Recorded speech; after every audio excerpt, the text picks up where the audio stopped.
Hey everybody, it's Stephanie Old World Gamer along with Scott Devin Kane, and welcome to another episode of the Retro Indie Pixels Podcast. Holy shit, we actually got through the intro first try this time. Yeah! Damn. It's like one in a row for us, guys. I'm becoming a pro now. So we're back again with another week full of information, of stuff you may or may not have missed. Probably mispronouncing stuff along the way, but hey, if you're here with us again, you expect this sort of stuff. We're waiting for you to make fun of us in the chat. We know you're there. And because it went so well last week, I'm going to show you guys a bunch of other games that are going to be all recommended. And we got some special stuff for Scott to look at, too. Oh, we have a rhythm game. I like a rhythm game. Oh, I didn't know about that one either. Oh, all right, we got some drop frames already, so that tells me my upload might be a little poopy, but that's all right. We're gonna keep going anyways. We're gonna truck along with this. So, as always, we're going to start out with SDK's news. As always, the first section of news brought to you by VG47. We're going to start off with the most important thing of all gaming in all of everywhere. The Steam Winter Sale starts today. And it actually does start today. Thursday. It actually, well, of the time we're talking about this now on Thursday the 19th, it actually starts today. The last and biggest Steam sale. You see, I told you we're going to mispronounce things. It took me 5 fucking words. It took me 5 words. The last and biggest Steam sale of the year is just a few hours away. The Steam Winter Sale, traditionally Valve's biggest sales extravaganza, will be kicking off today worldwide. As usual, the sale goes live at 10 a.m., 1 p.m., and 6 p.m. UK. Although, if history is any indication, you may not be able to access the store for several minutes after it begins. Steam servers usually get hammered during the winter sale, especially for those first couple of hours. Voting on the Steam Awards 2019 kicks off today along with the sale. It will remain open until December 31st. You can also expect some sort of store mini-game to encourage people to spend money. Steam Winter Sale will be available until Thursday, January 2nd, at the same times above. So, we're probably going to recommend a few games today. We're probably going to recommend a few games that are going to end up on Steam, I'm just saying.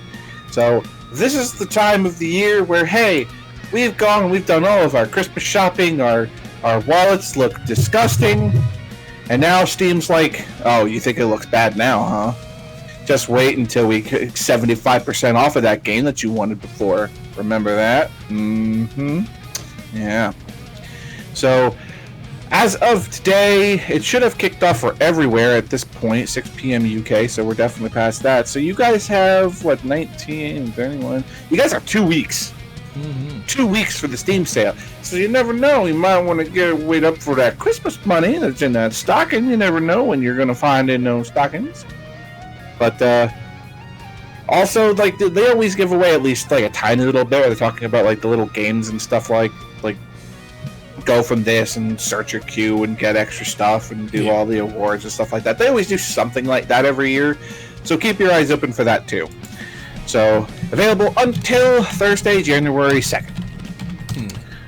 So, just moving along, Sekiro Shadows Die Twice has won the Game of the Year for the 2019 Game Awards. Damn. Winners of the Game Awards were announced this evening. This is an older thing, so were announced, and Sekiro Shadows Die Twice game is also the Game of the Year, and also walked home with the Best Action Adventure Game.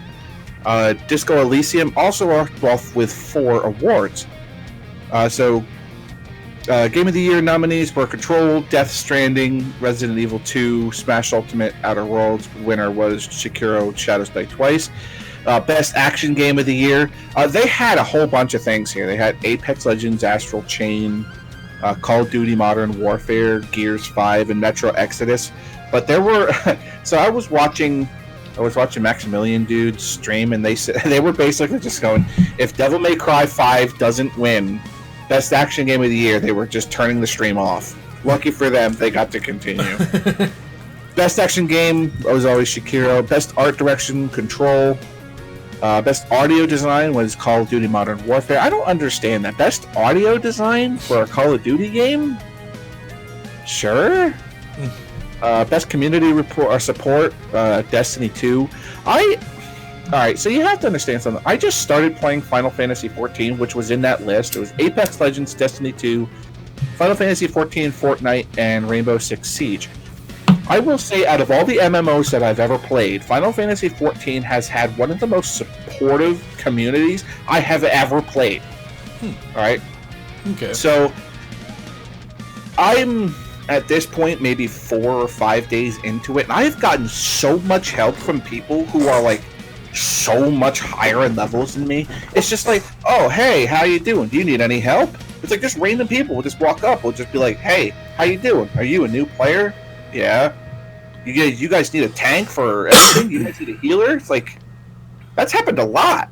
Nice. Where it's just like, randomly people will just come up and ask you if you need help. I'm going to argue that the Destiny 2 was a better community, but that's me. I'm only 4 days into the game, so I'm a little biased. It's also a Final Fantasy game, so I'm a little biased. But I will say, for a beginner into a new MMO, it has been the best experience I've had so far. So moving on, best family game was won by Luigi's Mansion 3. Best fighting game was obviously won by Super Smash Bros. Ultimate. Obviously. Best narrative won by Disco Elysium. Best game direction won by Death Stranding. Best score and music also won by Death Stranding. Best independent game also won by Disco Elysium. Best ongoing game somehow was won by Fortnite. That's crazy. Huh. There's a whole bunch of... Wow, I didn't realize how many of them there were. I'm gonna try to look through for some other things. There's nothing really else. I was gonna... Best RPG game. Somehow Disco Elysium won that too. I don't understand that one. Because I watched a little bit of Disco Elysium to find out why it was rated so high, and I don't really feel like it's an RPG. I mean, it has RPG elements to it, but I really feel like it's more of like a tactical game. Maybe I'm wrong with that. Maybe I haven't seen everything, but I don't know. But if you guys are interested in seeing the rest of the list, you can basically find it anywhere. So, yeah, Sekiro Shadows Die Twice, Game of the Year. Not really surprised. For everything that I've seen of the game, I've watched a friend of mine play through a large portion of it. Game's beautiful. Game's really good, so definitely deserves it. Oh, what's up, Zangris? How you doing, man? Moving on, Gearbox has announced Godfall, a fantasy looter slasher coming next year to PlayStation 5 and PC. The first game officially announced for PS5, Godfall, was revealed at the Game Awards. Godfall is a fantasy looter slasher developed by Counterplay Games and coming to you courtesy of Gearbox Publishing. The game is essentially a fantasy action RPG featuring third-person melee combat. Legendary armor sets and go up against vicious enemies and bosses, which will drop sweet, sweet loot. It can be played solo, duo, or 3-player co-op. The game is slated for a late 2020 release on PC and has a console exclusive on PS5. So, when I see, like, looter slasher, or, like, looter shooting, stuff like that, and Gearbox together in the same sentence, I'm really excited. Because it's like this. I feel like it's gonna be kind of Diablo-ish, because that's what the whole looter slasher thing is about, you know. But it's being published, or it's being, you know, it's brought to you by Gearbox Publishing. So they have a really high standard for their sort of RPG games like that, like the looter RPGs, like Borderlands. I'm just throwing that out there. You know, I feel like they want a high quality game. It's not going to just be some sort of like, oh, this is just going to be another Diablo clone. I doubt it. I feel that this is going to be a game that will compete with Diablo 4 later on in the year. If this doesn't come out before Diablo 4, questionable. Because Because right now, we don't know much about Diablo 4, so... That's true. It might come out first. So anyway, moving along, Xbox Series X is going to let you have multiple games on standby. So the new Xbox will allow you to have multiple games on standby simultaneously. In an exclusive first look with GameSpot, Microsoft has further detailed its upcoming next-generation console, the Xbox Series X. The console is reportedly capable of 4K resolution with 60 frames per second, with the option of 120 FPS and 8K support as well. GameSpot's interview also dives deep into the console's diverse name, the new and updated controller, the future of the cloud, and the actual functionality of the games themselves. Part of this is an interesting expansion of the instant resume feature that came about with the current generation Xbox. Microsoft is aiming to go further with this Series X. Today we have the capability of instantly resuming the last game that you were playing, says partner director of program management for Team Xbox, Jason Ronald. Why can't you do that for multiple games? Many players choose to play multiple games at the same time. Being able to instantly jump right back where I was, those are things that we can do with the platform level to make the gaming experience better. It's really about ensuring that there's less waiting and more time playing, because that's ultimately what we all want to do with these consoles and with the services we have. This is potentially a cool feature, allowing you to switch between games much easier without needing to close one or open another. However, it'll be interesting to see whether Microsoft can retain a snappy UI on the dashboard, which it hasn't had with Xbox One, in order to achieve this functionality. Here's hoping it will, considering the fact that Series X is slated to be 4 times more powerful than the already powerful Xbox One X. Described as the fastest and most powerful Xbox ever made, Microsoft confirmed that all 15 XGS studios were currently developing exclusive titles for the new platform, first of which is Hellblade 2. Xbox Series X releases holiday 2020, and you can check the launch trailer here. Have you seen the way that this console looks? It looks like a big... it actually looks like the modem that we have here. But it's nice to know that they have their 15 studios working on games. That means that at release there should be at least 15 great games go along with it. So that's nice. But yeah, it looks very clean. It looks very tidy. It's about time someone was smart enough to have a console that was more compact and like standing up as opposed to like laying down. Right, yeah. And it also looks like the dehumidifier in my living room. But that, I digress. I like the way that it looks, honestly. I think it's gonna tempt me much less to put my my drinks on top of it as a minimum, as a bare minimum. I'm just saying, I'm one of those guys that always had something on top of their console, you know what I'm saying? That's just me. But I like this whole, like, being able to switch between, like, multiple games at once. And just kind of play, again, I'm going to reference Final Fantasy XIV again. Keeps my coffee warm. Jesus, right? God. You use your Xbox. I wouldn't put a cold drink on it. I'd be putting something warm on it. No, yeah. Well, remember we were looking at like what the Xbox Scarlet is looking like, or was it Xbox, or was it PlayStation 5? The one that had like looked like the pizza warmer. Was that PlayStation 5? I don't remember. I think so, yeah. But you know, it's on the same thing. If I can warm up my coffee on my Xbox, I'm gonna warm up my pizza on my PS5. Anyway, I like the referencing Final Fantasy XIV again. There are some times where you have to queue up for dungeons, and sometimes it takes a little while. Mm-hmm. So why not go to another game, play that game for a little while, then switch back to Final Fantasy? Am I queued? No? Okay. Go back and play this game for a little bit. Alright, am I queued? No? Okay, I go back to this game. I like that. It'd be nicer if you had a picture-in-picture kind of thing to go with as well, so that if that was the case, you could just, instead of having to go back and forth, you can just be like, okay, I'm still in queue. Yep. I'm still in queue. And then you can see in the corner, like, oh, pop, okay, the queue came up, suspend this game, go back to Final Fantasy. See, that's perfect. Just like that. Yeah. That would be great. So, in case of things like that, like maybe you'd be playing Rocket League and you're waiting for a match queue or something like that, You know, something along those lines. There's no waiting. I'm just throwing stuff out there. I know. I don't know. I'm just saying. But anyway, pizza.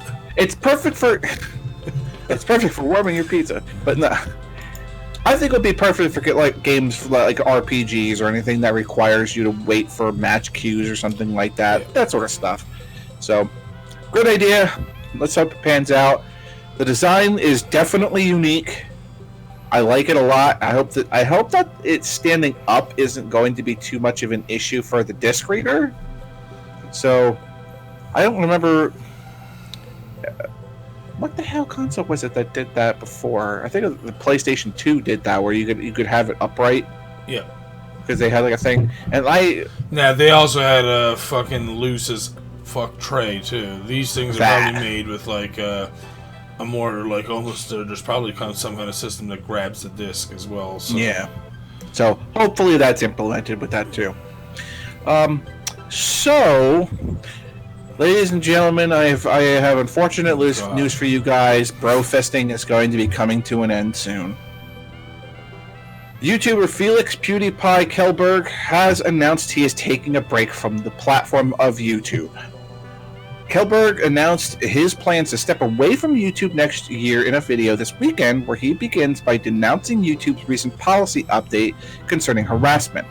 The sweeping anti-harassment policy went live on Wednesday, prohibiting harassment that suggests violence, as well as content that maliciously insults someone based on protected attributes. As a result, videos that don't follow these guidelines are being taken down. Now is a great time as any to announce I have a special announcement to make. I am taking a break from YouTube next year because I made up my mind, he says at the end of the video. I'm tired. I'm feeling very tired. I don't know if I can tell. I don't know if you can tell. So you just know, early next year, I'll be away for a little while. I'll explain that later, but I wanted to give you a heads up. This isn't the first time he has alluded to stepping back from YouTube. PewDiePie first mentioned plans to take a break from the platform in August 2019. I do think it would be good for me to take a break at some point, he said at that time. It would be nice to not have YouTube on my brain for the first time in 10 years. Kjellberg married his girlfriend Marisa Bisognin, I guess. Sorry if I butchered that. Former YouTube personality that same month. Kjellberg isn't alone on his complaints over YouTube's new anti-harassing policy. Not long after YouTube unveiled the changes, many creators responded in force on social media by getting the hashtags YouTube is over and YouTube is over party trending on Twitter. However, he does have a history of controversy that may make him a prime target for having his content pulled. PewDiePie once famously hired men to hold up a sign that read "Death to all Jews" back in 2017 as a joke. Oh, yeah. The move forced Disney, a former sponsor, to drop his channel and caused a PR nightmare for YouTube. He also previously used the N-word while playing PUBG in a famous video that itself spawned a meme. So, alright. So, both sides of this. This new anti-bullying thing on YouTube is extremely vague. So when they say, okay, so harassment that suggests violence, alright, I get that. Like, you can't be on this, like, hey, you know, this freaking guy over here that, like, beat me in this video, I'm gonna go to his house and kick his dog. Obviously, that's something you shouldn't be saying. Mm-hmm. You know, maybe in jest, it's like, oh, boy, kick his ass. You know? But that's vague, though. You know, where it's just like, man, I don't want to find this kid, and I'm gonna go to his house and fuck his mom, blah blah blah, that sort of stuff. You know, Jesus. But that's like, when you're playing like an online shooting game, sometimes you just say stuff. It's like, man, fuck this kid, I'm gonna find his house and bomb him. That sort of stuff. Yeah. You know, you say shit like that, but of course you don't fucking mean it. I mean, if you do, you've got problems. But also, it also says as content that maliciously insults someone based on protected attributes. So what does that mean?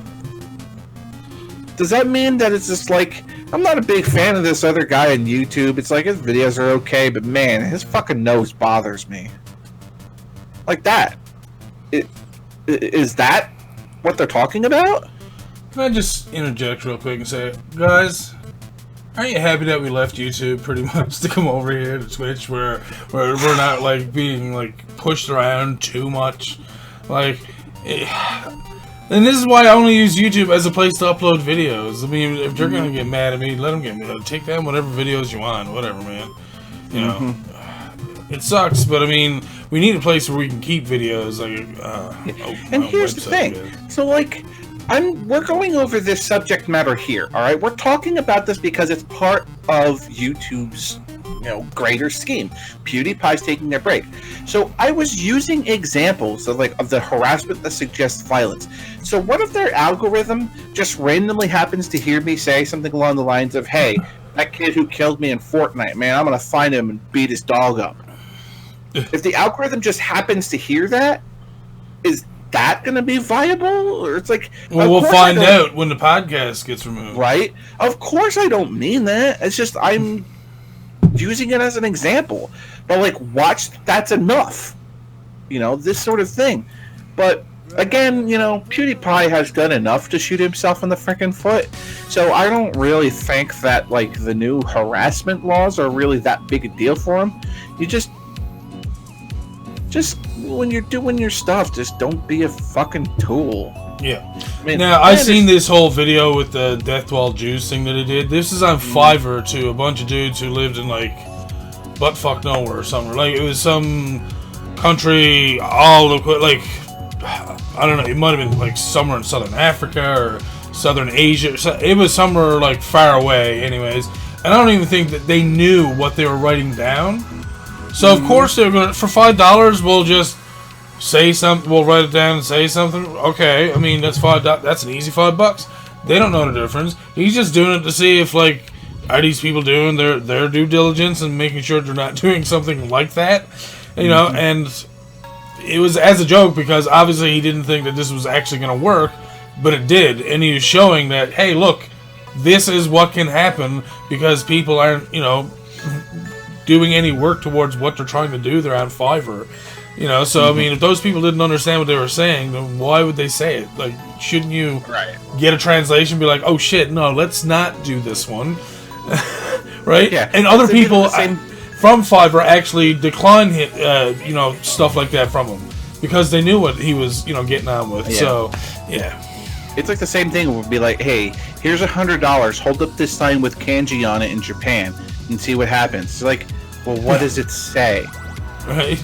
Yeah. I really kind of want to know what it... Well, no, I'm not going to tell you what it says. Well, then I'm not going to do it. It could be like, hey, fuck the Yakuza, shoot me in the face now. Right. I don't want to hold up a sign like that in Japan. Fuck that. That's like, no. No. $100 ain't worth my life, Oh, yeah, fuck the Yakuza, shoot me in the face. Like, oh, okay, cool. Just stupid crap like that. But... also dropping an N-bomb playing at the PUBG, obviously, you shouldn't be dropping N-bombs. Just saying. Dropping N-bombs, or it's from a video. So, meaning he edited it. He knew what he was doing when he left it in there. Yep. Yep. Just gonna say that as well, so... Sometimes, man, I think just YouTube popularity, like, being, like, #1 all that time just got to his head and just, like, maybe it just created a new level of stupidity where it's just like, nobody's going to worry. I'm making lots of money. Everybody will just accept me saying these sort of things. No, I don't think it's that at all. I think it's he knows that he can get away with it, and he's trying to see how far he can take it before... Well, what boundaries he can push, yeah. Exactly, because not only that, but he's also showing, like, look at the boundaries I can push versus the ones you can push on YouTube. You do the slightest thing, and you're getting shat on, and I can almost go to the full extreme before they even say, like, okay, can you please stop? It's like YouTube are like those lenient parents of 10-year-old kids, because 10-year-olds do things. They're pushing their boundaries. They're trying to see exactly what they can get away with, but before their parents get really mad at them. Yep. All kids do this. Yep. My kids did it, and my kids are really well behaved. I'm not just being like a stereotypical parent. My kids are really good. My kids are super respectful and all that stuff, and don't argue much. but like they did stuff. They just kind of wanted to know what their boundaries were because that's what kids do. Yeah. Am I allowed to do this? No. Okay. Well. Okay. There you go. It's just. It's that. And PewDiePie is unfortunately a guy who has millions and millions of views, is making buckets of money, and he's a 10-year-old. Yeah, I don't think it's anything like that. I used to think the same way of him until I started watching him enough to understand what he was fucking doing. And it is actually funny when you realize that, like, he's basically showing that YouTube is not a great platform anymore. Nope. And he keeps proving it over and over again. Everyone looks at it as if, like, he's a bad person. It's like, no, he's showing you, like, look, YouTube isn't doing anything until I go this far. Like, they should be on this beforehand. And he knows that, and he's displaying that just to show exactly how it's going. And even YouTube's all like, okay, yeah, just keep doing it. We're cool. Millions of viewers means millions of dollars coming in from advertisements and stuff. So they don't care. And that's why they don't care. It's like, yeah, you can basically say that YouTube's a piece of shit in every, video you do, PewDiePie, because as long as people keep watching and those ads keep rolling in and we get money, sure. Mm-hmm. So as long as we're making our dosh, don't matter. Yep. Anyway, so moving along, trucking along past PewDiePie, Apex Legends is getting its own esports league with online and local events. Oh, wow. Respawn is kicking off a new competitive series for Apex Legends. The Apex Legends Global Series is a new banner for all things Apex Legends esports. The series of tournaments will take place online and at live events around the world. For the first year, Respawn is planning 12 live events and over $3 million in prize money. The Global Series is available only for PC players, and registration opens in early January. The first online tournament will be held on January 25th, where eligible players from 60 potential countries will be able to compete from their homes. Players will be able to earn Global Series points, which help them advance to the first of 4 majors taking place in 2020, scheduled for March 13th through 15th. The first 3 majors will follow with the familiar 100-player, 3-player squad format. Things shift to just 60 players in the 4th and final major. Just like the recent preseason invitational, scoring will be based on match point format. In short, this scoring system tracks placement and team kills and award points accordingly. Teams looking to reach the final will have to reach certain point thresholds. Head over to the official Global Series portal for more on how to get involved. I think this is a step in the right direction for Apex Legends, especially since their first tournament is going to be like, hey, we're going to be able to compete from home. We're not going to have to go to some major city that could potentially be hundreds of miles away to potentially not make it anywhere. I mean, this is... I'm going to compare this to, my favorite trading card game right now, the Final Fantasy trading card game.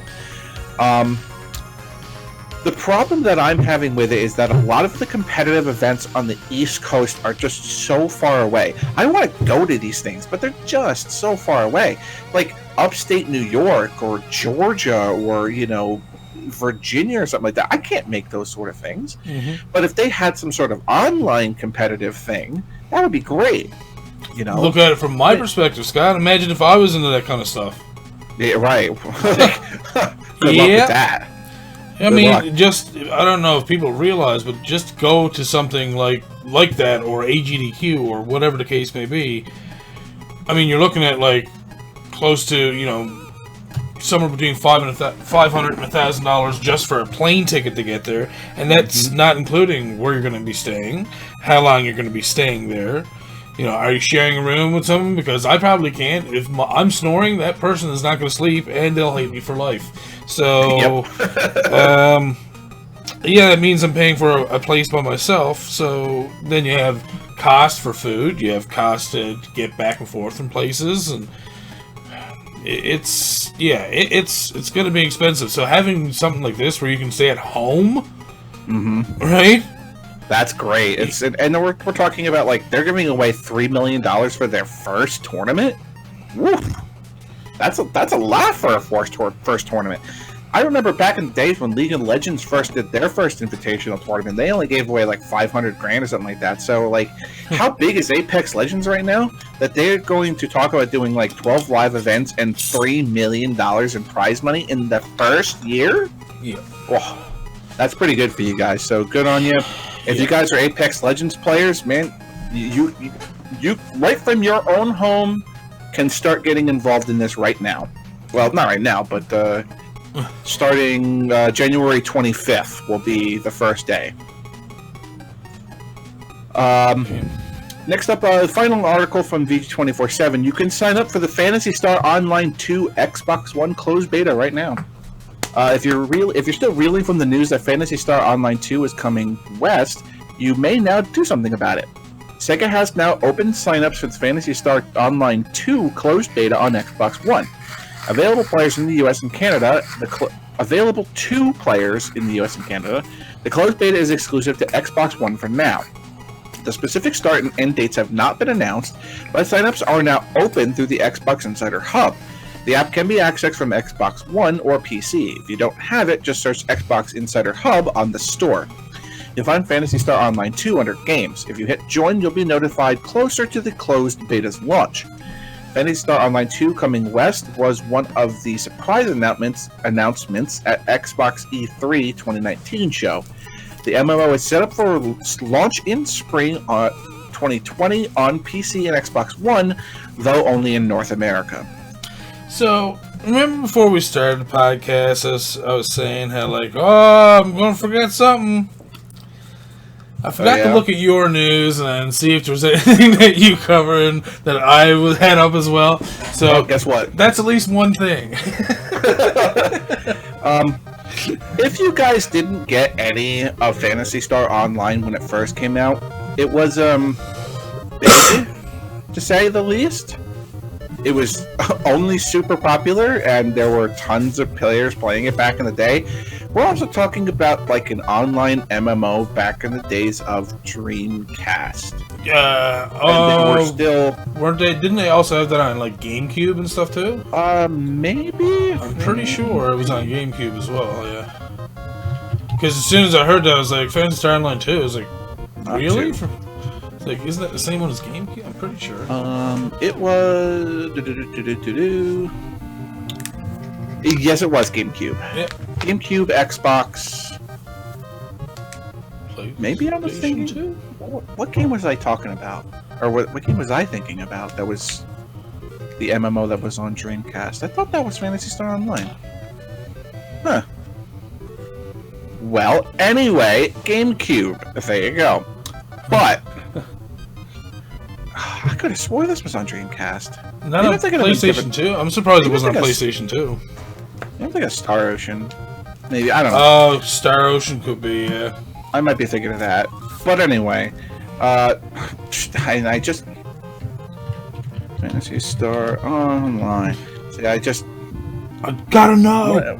Yeah, I wanted to see how many... 2,000! It came out December 21st, 2000. Mm-hmm. So, we're talking about, like, 20 years ago. And it was, like, super popular. Yeah. Sega initially prepared 20 network servers to accommodate 20,000 users online for launch, with room to add more servers as necessary.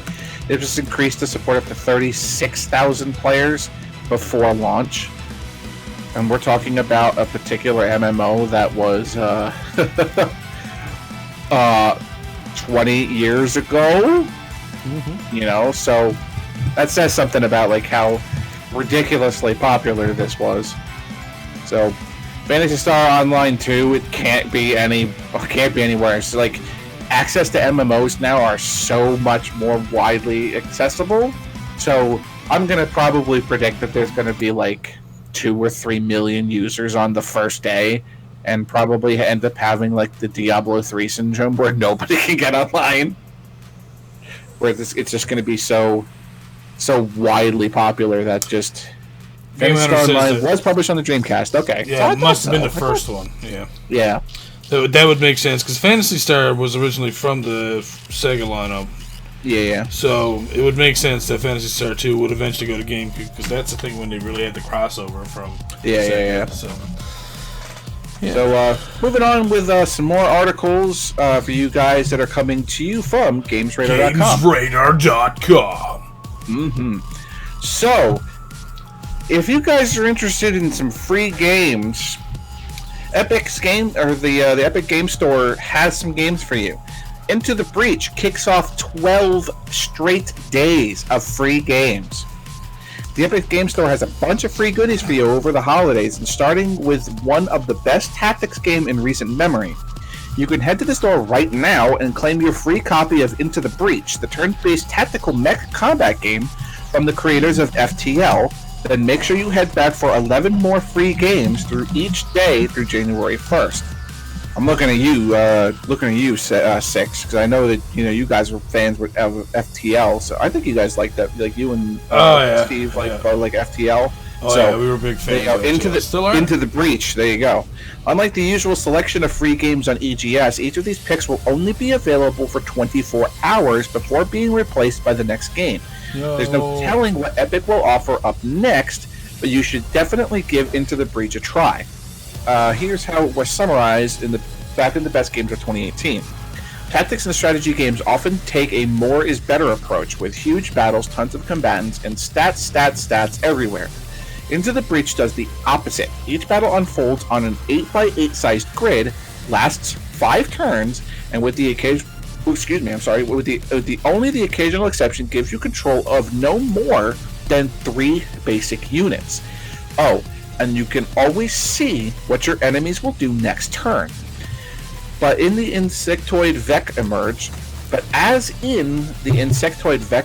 the variables compound. You may spend minutes plotting out the perfect move, blasting your enemies around so their pincers and acid spit will enscone each other rather than civilian-packed high rises, only to realize you've accidentally left one of your pilots to permanently die in a forest fire you started 2 turns ago. No problem. You also happen to be a dimension hopper, so you can effectively reset the world once per battle. Just make sure you get it right next time. While you're browsing the store, make sure you log in and pick up your $10 off coupon for the holiday sale. It will last until May, but if you use it during the sale, they only work on purchases of $14.99 or greater. Epic will give you another, and another, and another until the sale ends. So this looks pretty promising, and I'm not really a tactics game player, but like knowing that I only have to deal with 3 units at a time in 5 turns, that's not bad. Right, that actually sounds pretty fun, to be honest with you. And hey, we're going to be getting free games for how many days in a row off an Epic Game Store? 12 whole days. Man, free. It's like Christmas on my Epic Game Store list. It's like it's Christmas time and I'm getting all these games for free. I guess I'm gonna have to get the Epic launcher. Right. And start getting games for free. Free games, man. Free games. I mean, most of them I'm probably gonna already have, but whatever. Yeah, free is free, man. So, moving on, Cadence of Hyrule is getting a free story DLC called Octavio's Ode. Cadence of Hyrule, the catchy fusion of the... There is no... Octavos. Octavos? Octavos, yeah. Octavos. Maybe like an Octarock thing? I don't know. Or Octavos? Or going up an octave. Yeah. Octavos Ode. There you go. I'll use that. Mm-hmm. Cadence of Hyrule, the catchy fusion of Zelda series and Crypt of the Necrodancer, has a holiday special for you. A new update adding Octavo's Ode storyline just dropped into the game, giving everybody who owns Cadence of Hyrule a new way to play as they discover more about the villain who orchestrated the latest nefarious takeover of Hyrule. Developer Brace Yourself Games added on its Twitter page that this update will let you find out what Octavo's really up to in Cadence of Hyrule. I downloaded the latest update, booted up the game, but it looks like you might have to finish the main campaign before you can try out Octavo's Ode. I couldn't find a way to access it. I always meant to go back to Cadence of Hyrule. This is the guy who published this speaking. Mm-hmm. I always meant to get back to Cadence of Hyrule after putting some time into it over the summer, and this should be the inspiration I need to start bopping moblins to the beat again. Haven't tried it yet? Cadence of Hyrule is on sale in the US eShop right now for $17.49, down $7.50 from its standard price of $25. A deal made even sweeter by that free DLC. The game is fully titled Cadence of Hyrule: Crypt of the Necrodancer, featuring The Legend of Zelda. and it's a full-on crossover between the two series. The heroine of the first game, Cadence, finds herself trapped in the kingdom of Hyrule, and players take on the roles of Link and Zelda to help discover the strange magic behind this melding of the worlds. You can play as Cadence alone or in two-player co-op, and if beat matching isn't your thing, you can activate a turn-based mode that will restrict your enemies to moving only when you do. That said, you'll probably still be tempted to move, attack, and throw boomerangs to the beat of all the catchy Zelda remixes. So my youngest daughter doesn't know that I totally bought this game for Christmas, and I'm probably going to end up playing it more than she does. I'm not gonna lie. Scott. This was one of those purchases. Sorry, one of those Christmas purchases that was just like, she's really gonna love this game. She's like super into Zelda now. She's been playing Breath of the Wild, and now here's this game where she plays really games, and it's like, here's the perfect matchup, you know.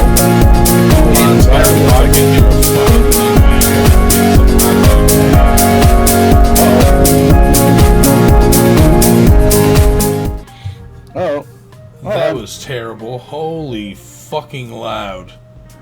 I apologize to everybody for that. That was something I could not control at all. Bad. Jesus. Alright. So we're good now? Yep. Sorry guys, sorry about that. But as I was saying, this is one of those purchases where it's like, you know, my daughter's gonna love this game, but I'm probably gonna end up loving it more because, you know, it's rhythm-based, and it's Zelda, and it's Crypto the Necrodancer, and... I got it for you, but I'm gonna play it too. Yeah. It's gonna be that thing, it's like, oh, the kids went to bed? Fuck yeah, I can play Crypto the Necrodancer now. Or I can play Cadence of Hyrule now. Fuck yeah.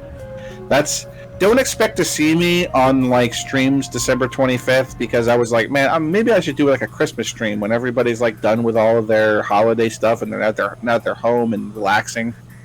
It's not gonna happen. It's not happening. I'll be playing Cadence of Hyrule. I'm definitely gonna be playing Bug's Fable on the 24th of December. Yeah, with Robin. That's gonna be fun. I won't be there. So moving on, Blizzard has announced Warcraft 3 Reforged release date is now in January of 2020. Blizzard has announced that a new Warcraft 3 Reforged release date, which is now January 29th, 2020. Initially set to be released in 2019, Blizzard said in the blog post that we had hoped to deliver the game this year. We needed a little extra development time to honor the high standards you hold us to. The post also revealed the global release times of Reforged in all of the different regions.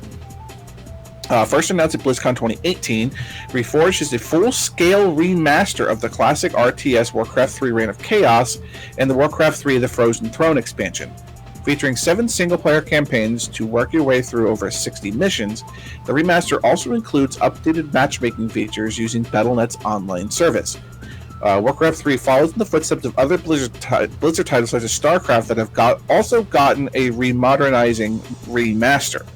As a recreation of the original 2002 strategy game, Reforged takes you back to the tumultuous time in Azeroth's history. When a dark shadow eclipsed a peaceful land, the world trembled before the coming Burning Legion, and heroes risked it all to prevent the death of their world. To take Warcraft 3 into a modern era, Reforged has a graphical overhaul with modern graphical updates to the game's characters, animations, structures, and effects. The audio also has been given some improvements, but will still feature the original voiceover recordings in order to keep the Warcraft 3 experience as authentic as possible. One neat feature also allows players to battle against each other across original release and the Reforged release. Blizzard has also detailed the new rebuilt world editor that will be coming to Warcraft 3 Reforged, complete with new triggers, LUA scripting support, and new model importing tools for the creator community to play around with. Blizzard also said it plans to add more enhancements to the world editor in the future. Currently, you can already pre-order Warcraft 3 Reforged from the Blizzrd store, where you can also pick up the rather packed Spoils of War edition that will give you a variety of goodies for other Blizzard games, such as Meat Wagon Mount for World of Warcraft, Mal'Ganis' Pet for Diablo 3, the third War card back for Hearthstone, and animated sprays and player icons for Overwatch. So, here's the thing.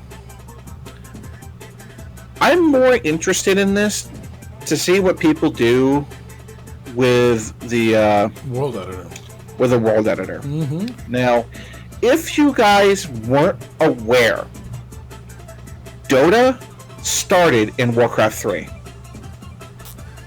Defenders of the Ancients was a world editor map made in Warcraft 3. It started there and moved on to its own thing.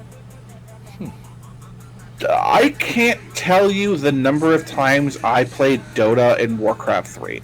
Oh my god. I played Defender of the Ancients so many times.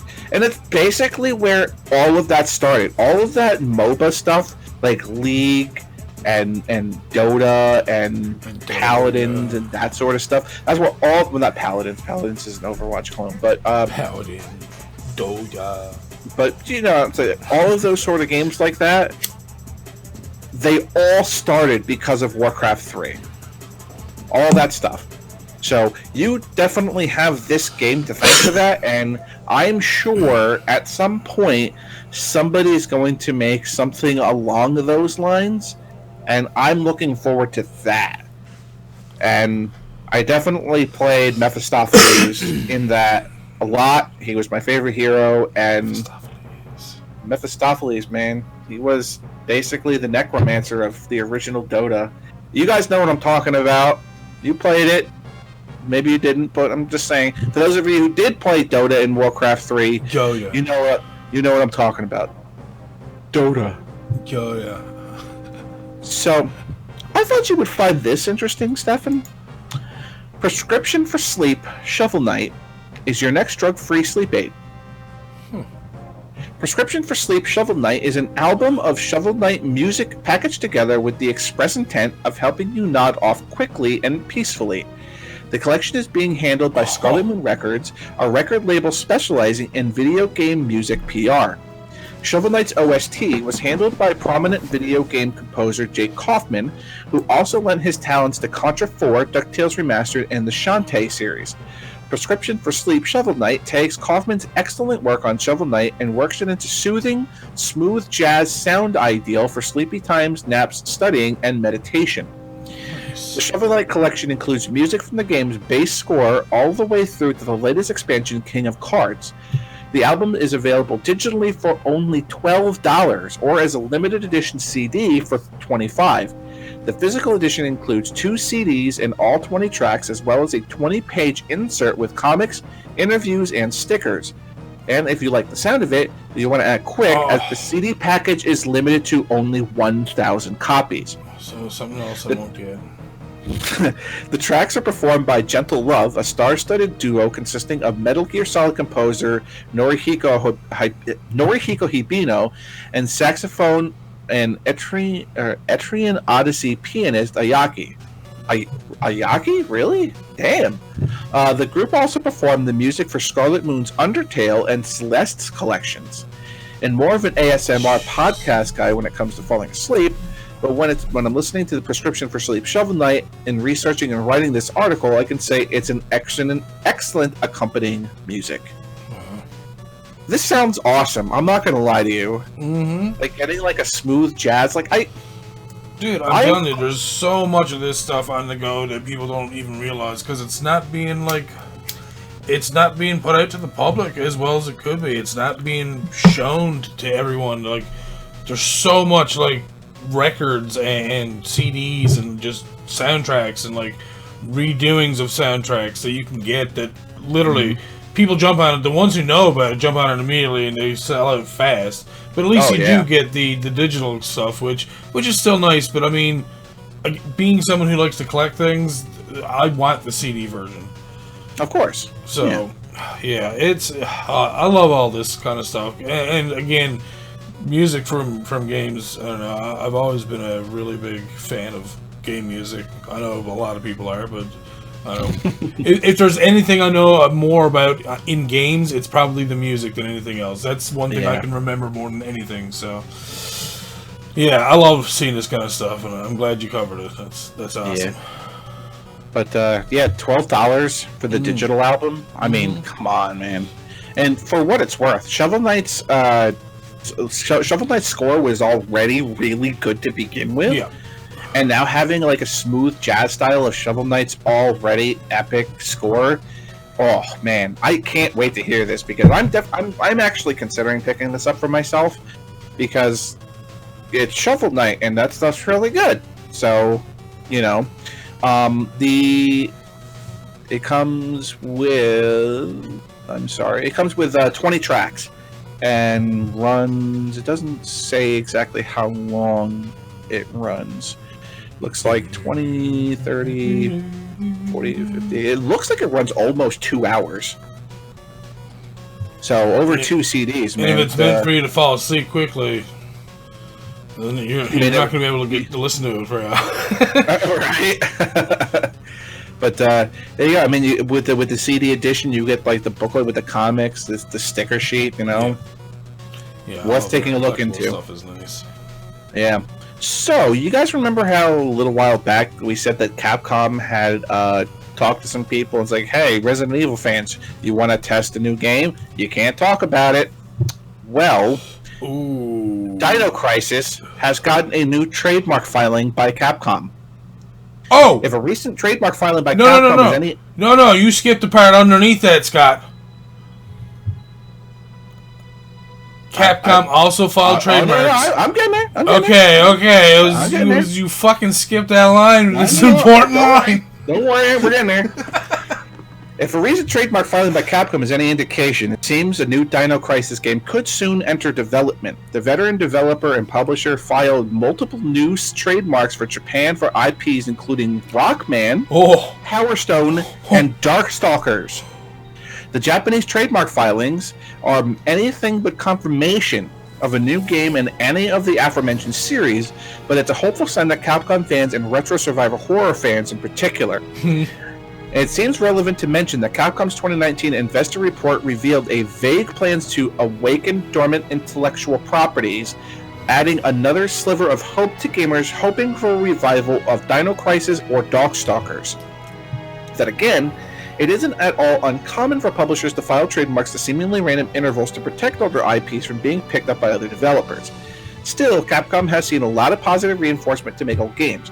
The RE2 remake is among Games Radar's 100 best games of the decade, and the newly revealed RE3 remake is attracting plenty of praise, so it's not without some considerable context that we speculate on a new game for the Dino Crisis franchise. The original Dino Crisis from 1999 and its sequel are classics of the survival horror genre, although sadly the franchise went dormant after 2003's Dino Crisis 3. With the new decade just around the corner, it's high time we see a return for several of Capcom's long-lost IPs. We were just talking last week, was it last week or the week before, about the potential of Power Stone coming back? Yeah.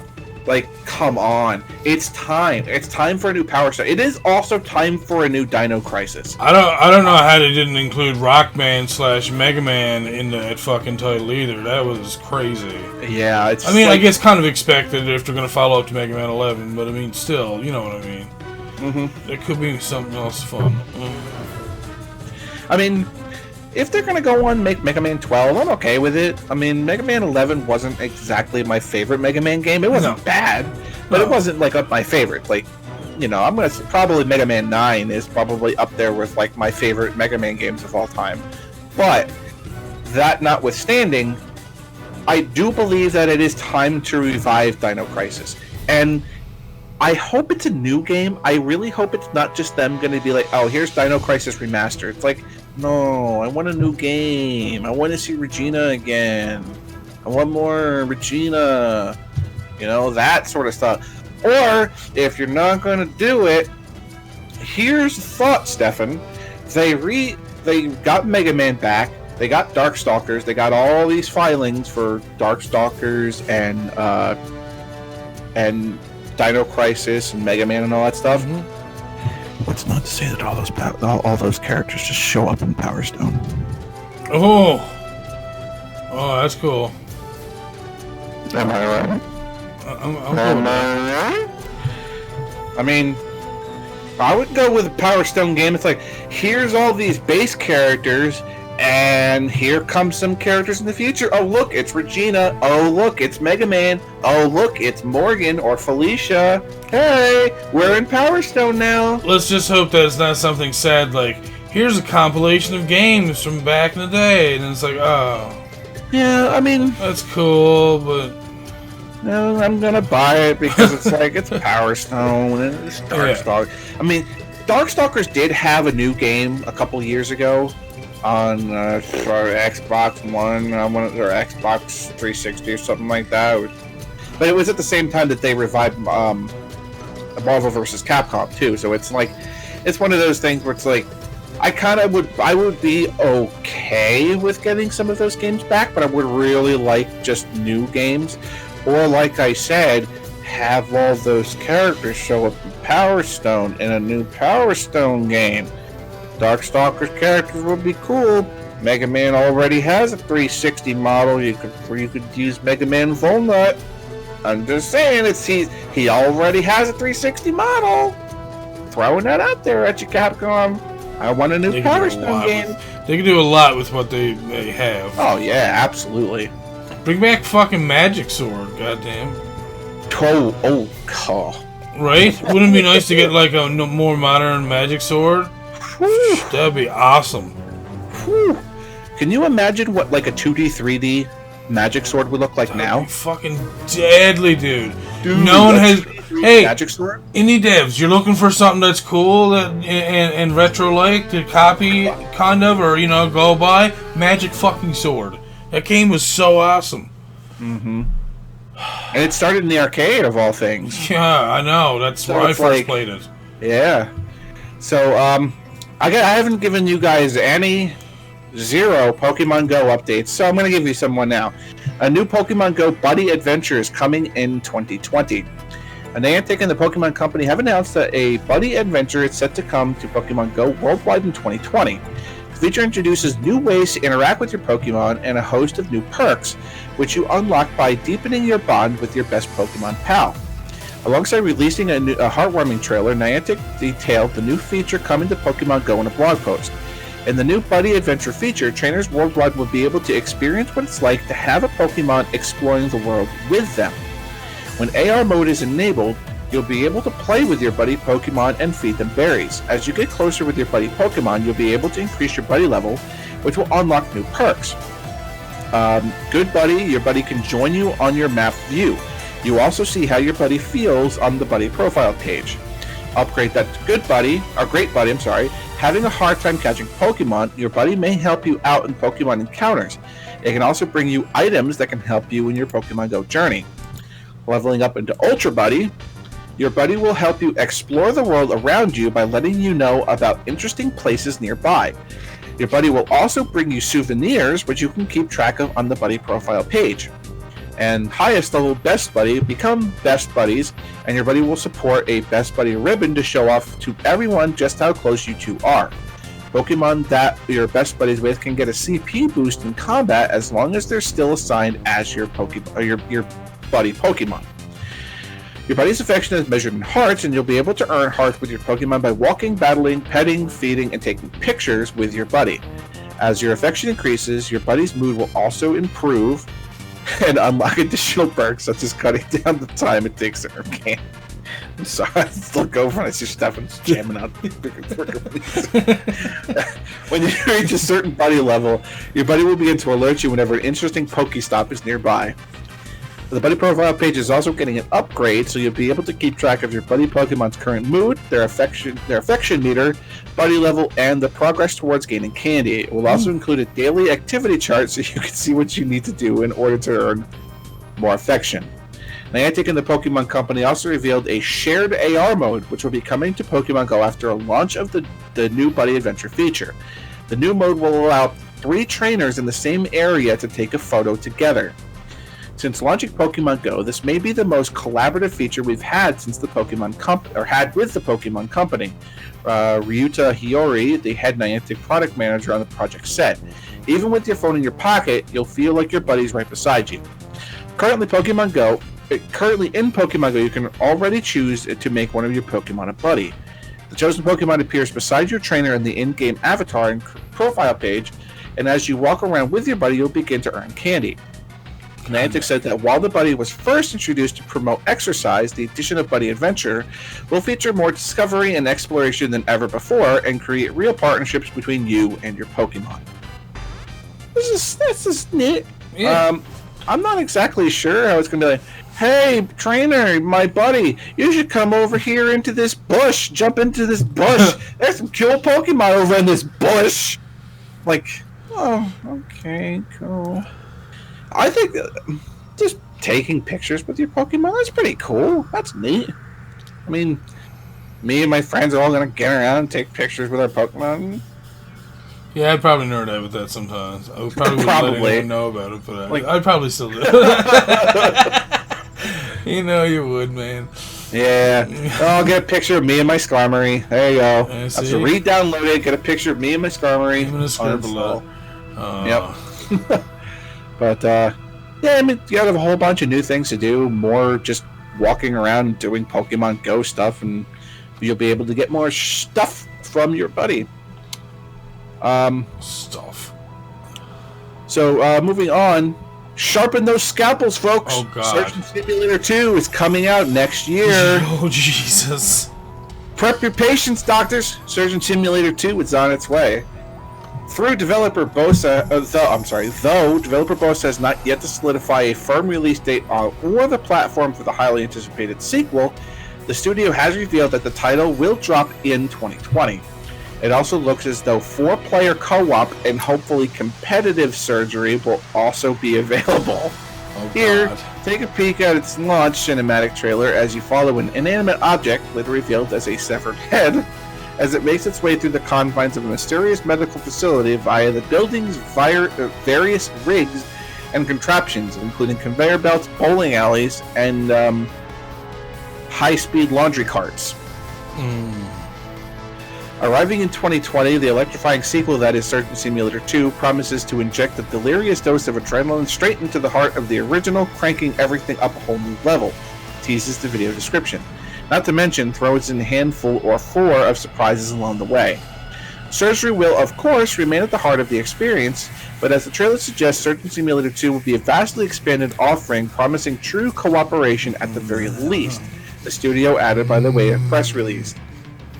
The original game popped into the shores of Dr. Nigel Burke, a would-be surgeon with less than conventional toolkit. It went on to release on PC, PlayStation 4, Android, PSVR, iOS, and most recently Nintendo Switch. As a result, the studio says it's gained a strong cult following over the years and continues to generate over 400,000 views a day on YouTube. You know what this means. 4-player surgeon chaos and a scalpel. I'm fucking trying. We'll be doing a special. 4 of us trying to get together and kill your patient simulator 2K2 to 2K20. Yeah, I mean, we can't possibly not try to do this together because this is just. This is gonna be great. Surgeon Simulator on its own, as a 1-player game by yourself, was already funny enough. Enough stuff happened to make this game fucking comical as hell. And now you're gonna try to throw 4 people into the mix? Can you imagine the chaos that's going to ensue when 4 people are trying to do something that one single person sometimes struggles with? Oh, I can see how this could go. I can see it already. This is... Oh, I'm loving it. It's going to be just an absolute shit show, and it's going to be glorious. The Path to Chocolate Bar. feed me. Chocolate crumbs, that will fix this patient. Doctor, that wasn't a chocolate bar. That was a patient's spleen. Oh shit! Why does the spleen taste so good? More spleen, please. Jesus. So, last article for SDK for the day, and I thought this was an interesting little bit here. The Elder Scrolls Online is trekking onto Skyrim in 2020. The Elder Scrolls Online unveiled an epic trailer marking the conclusion of the Season of the Dragon, and towards the end of the cinematic, we learned that the next phase of the MMO will take place in the land of Skyrim. Season of the Dragon is the first year-long interconnected event in Elder Scrolls Online, and the new trailer at the Games Award 2019 was a fittingly epic conclusion, featuring the death of a somewhat prominent character in the popular MMO. Whoa. The end of the trailer confirms Elder Scrolls Online players are returning to one of the most popular locales in the series' history, as we're implored to explore the dark heart of Skyrim. However, aside from that very hype-worthy reveal, we know very little about what Elder Scrolls Online would look like in the land of the Dragonborn. We know it will be on the scale comparable to Season of the Dragon, as ZeniMax described as Elder Scrolls Online's next year-long adventure chapter. We'll find out more about the Dark Heart of Skyrim in a Twitch livestream set for January 16th at 2 p.m. Pacific, 5 p.m. Eastern, and 10 p.m. GMT, where ZeniMax plans to divulge the full details. Until then, have a look at the trailer that we have up here and jump into Elder Scrolls Online to catch the Season of the Dragon before the year's over and you're too late. Well, if there's any way that you are going to take a game that's already popular enough and get more people to sign up for it, it's to say, oh hey guys, it's going to be in Skyrim now. Dragons! It's like, all you have to do with certain people is just be like, hey, Skyrim? And they go nuts. Because it's Skyrim, of course. I didn't play any Elder Scrolls game until Skyrim, and it was just like, this game's awesome. I had no idea what I was doing at first, but it's just like, yeah, whatever. It's Skyrim. There's so much to do. And now Elder Scrolls Online is going to be in Skyrim. I hope it's on the same scale, where it's just you have the entire world of Skyrim to go through. I doubt it, but maybe I'll be wrong. Maybe you'll be able to go from point A on the Skyrim map and literally walk your way all the way to point B. Who knows?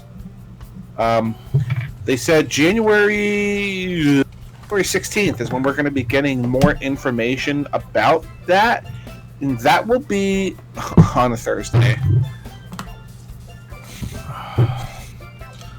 So, what? Okay, Stefan, have you realized that fucking everything that happens on a Thursday now?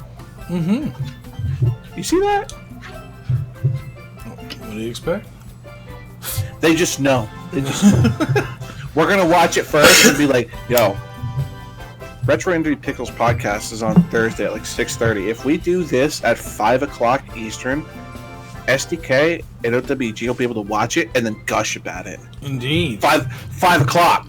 Got Even it. better. Next Elder Scrolls, please. Yeah, right. And then I will just leave, and you'll hear me making gross sounds. So that'll do it for news. So we'll pass it over to my co-host Stefan, the old world gamer. All right. Well, as you know, last week we done some extra games. This week we're going to be doing some extra games as well. But first, First, yes. ladies and gentlemen. Oh yes, touch it. Is it that time? Oh yeah. Is it time for my favorite portion of the podcast? Is it time for your favorite portion of the podcast? Again, you've been here for how long? If it isn't your favorite portion of the podcast watching, you should be watching because it is time for the Steam Queue. Oh baby. And I'm hoping we have a decent Steam queue. Let's just stop this Rastafari music we got. Let's not have the Steam queue that we had last week, because that was the most shit show of shit show, like, the Steam queue that we've had in quite a while. I will honestly say it might have been the worst one we've had yet. I'm sorry. All right, I'm hoping I can make it up to you. It's not your fault. So absolutely Steam's fault. First up, we have DJ Max Respect V or 5. I don't know, V. Latest installment from the creators of critically acclaimed rhythm game franchise DJ Max. So maybe you might like this. It's an early access rhythm game scotch. Maybe if it's like DJ Hero, like I was the hottest of ass at DJ Hero, so we got a clip. We're bad. Come on, get to the gameplay, please. I don't care. Okay, here we go. Stop! Is she wearing clothes? I hope so. Oh, yeah. She wearing clothes? I couldn't notice because it kept fucking flashing away so quickly. I'm like, I just want to see what's going on. Yeah, it looks whoa! like she has some yellow oh clothes no, on. This is something you would probably like, Scott. Yeah.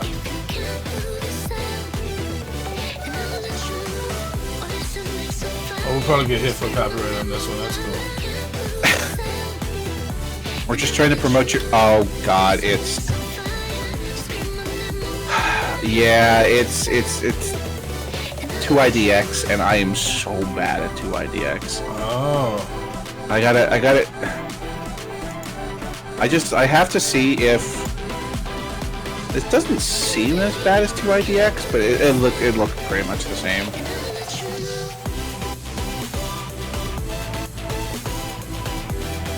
It actually kind of looks like a.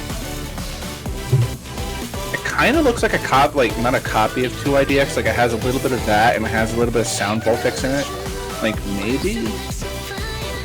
I have to see more. I have to see more of the game, honestly. But it's definitely a 2IDX clone. That's for damn sure.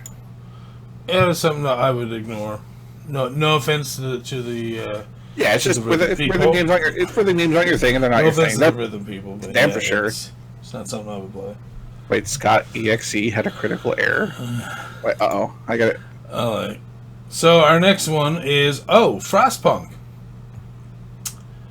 That's been out for a while. This is a colony sim, city builder, survival strategy type game by 11-Bit Studios. They are also a great studio as well, by the way. First society survival game. As the ruler of the last city on Earth, it's your duty to manage both its citizens and its infrastructure. What decisions will you make to ensure the society's survival? What will you do when pushed to breaking point? Who will you become in the process? There's no full screen. Fine. It's city builder, so it's not really my thing. So yeah, I won't input on. I know that's more your thing, so it's definitely more your input on that. I've seen some people play this, and I haven't watched enough of it to actually be able to make a full decision on it. Yeah. But it seems to be a lot of city builder stuff, which is kind of cool. I like that kind of stuff just because, well, I get to build a city. It's, yeah. You know, you feel like you're doing something important. Objective of building the last city on Earth. The last city on Earth. That's pretty cool, though. You're living in like a crater. Seriously. That's what happens after Final Fantasy VII's over. Jesus. People try to live out in the northern crater. I've already seen enough of this before to know that I wanted to put it on my wish list. I just never went back and done it. So yeah, there you go. Next, oh my God, they're covering a game that I was going to show later. You bastards. Oh. So this is the one that I was going to show to Scott. It's called Sayonara Wild Hearts, which is also a rhythm game. Okay.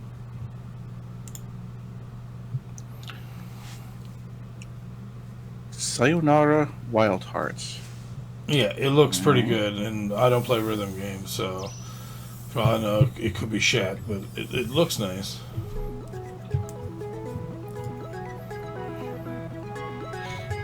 On my wish list already.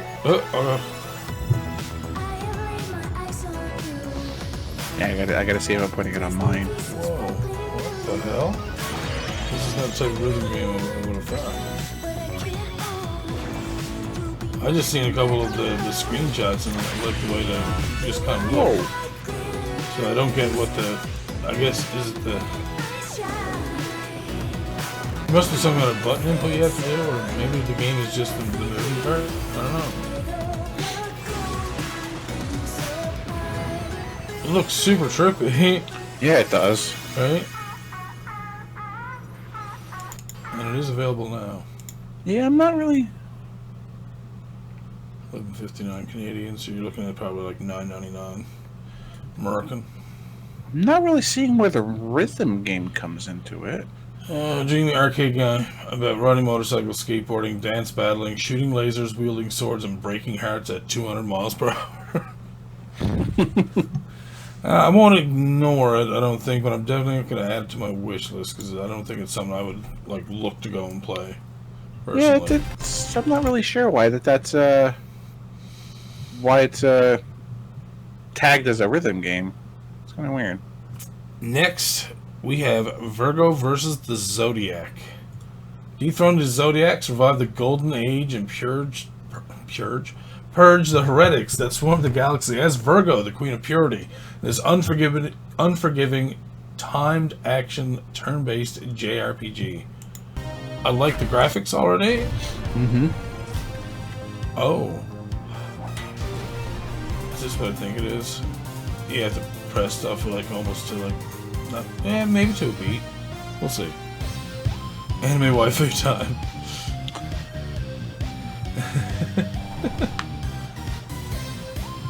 So I like how cute it is. Oh.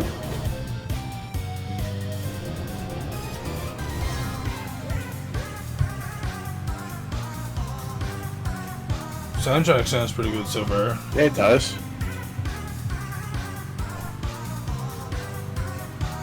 Reminds me of Momodora. Jeez. Oh god!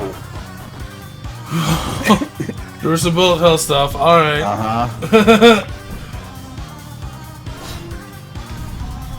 My upload must be back because it hasn't buffered for me in a while. You're almost watching at a 1-to-1 ratio. I'm actually watching it on Steam.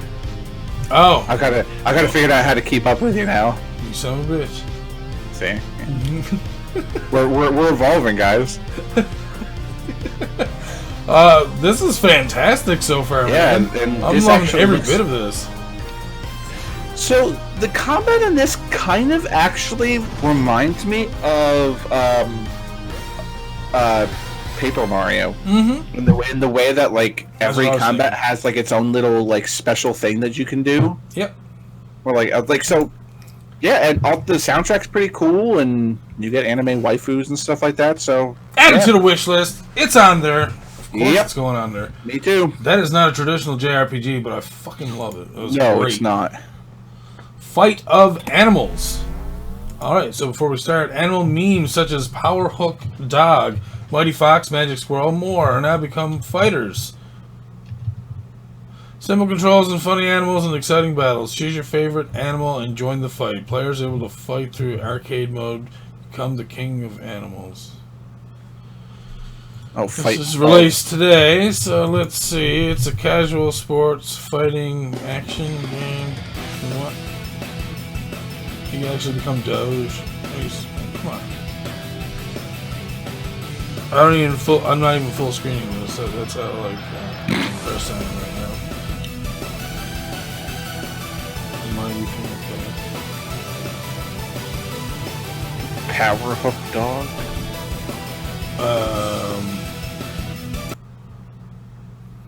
There's more. What the Next fuck? in queue. Rich Man 10. Wait, what?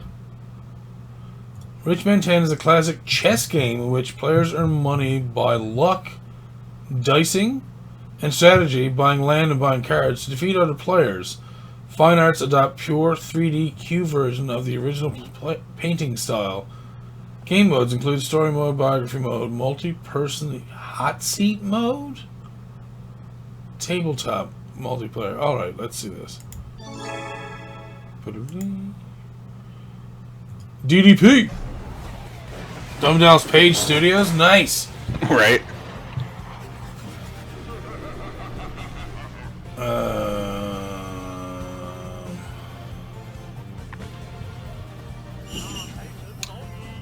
All right. This has kind of like a Dokapon Kingdom sort of feel to it, without like the fighting, I guess. But it's kind of like Dokapon Kingdom, and it's sort of like there was an Animal Crossing game that was like this. I can't remember what it was called. Yeah, I know what you're talking about. It kind of feels the same, where there's like cards and stuff like that you can do. So these are like I kind of enjoy these sort of games. I wouldn't put it on my wish list, but like I'd play it, you know, just to check it out. I guess, but yeah. Put it this way: I'd probably want to find something else to play if I could. That's yeah. That's just how I feel. Mm-hmm. Up next, we have Winter Resort Simulator. What are we?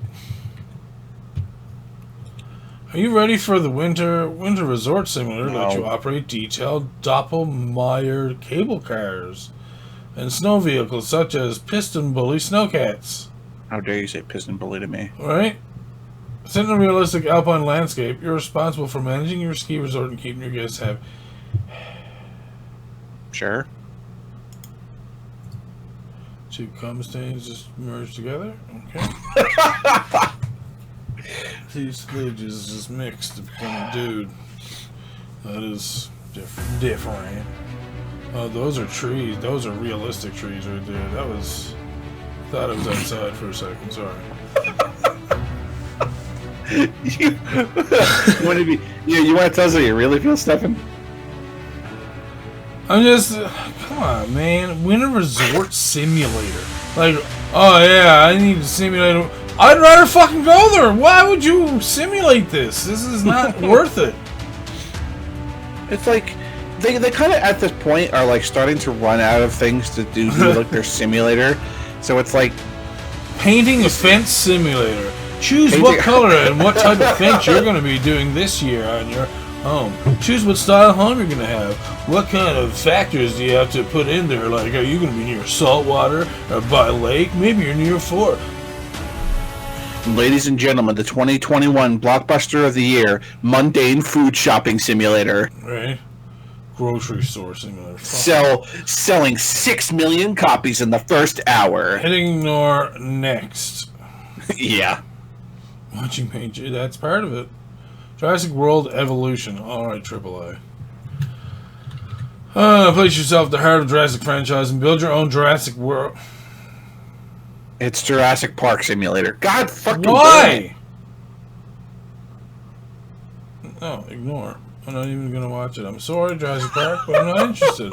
This is not what I Task Force Elite. What is happening to my fucking Steam queue? FPS games? No. Ignore. I'm not even gonna watch it. Project Winner. I know the people who made this. They are from here. Other Ocean Interactive, another Ocean group. We can watch this one. Project Winner is a perfect game to backstab your friends. An 8-person multiplayer game focusing on social deception and survival, communication, and teamwork is essential to survival's ultimate goal of escape. Gather resources, repair structures, and brave the wilderness together. Okay.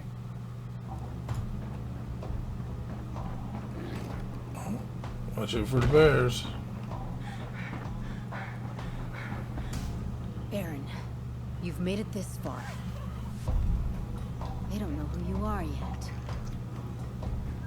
Just gotta take them out one by one. I've heard a lot of people enjoy this, I but could take them out easy.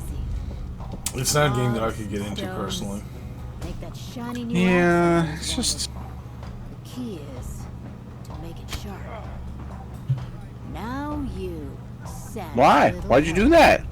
Berries Because that's the whole to side point. of a landmine. You escape. Boom. Who's this weakling? I guess What the I fucking could be hell? merciful. Just one bullet. So is this like... Quick. Is this like fucking Snow Town of Salem or something? What the fuck's going on here? Yeah, basically you can work together or you can kill each other. I think like maybe one person's like a murderer and everyone else is. Holy shit! Yep.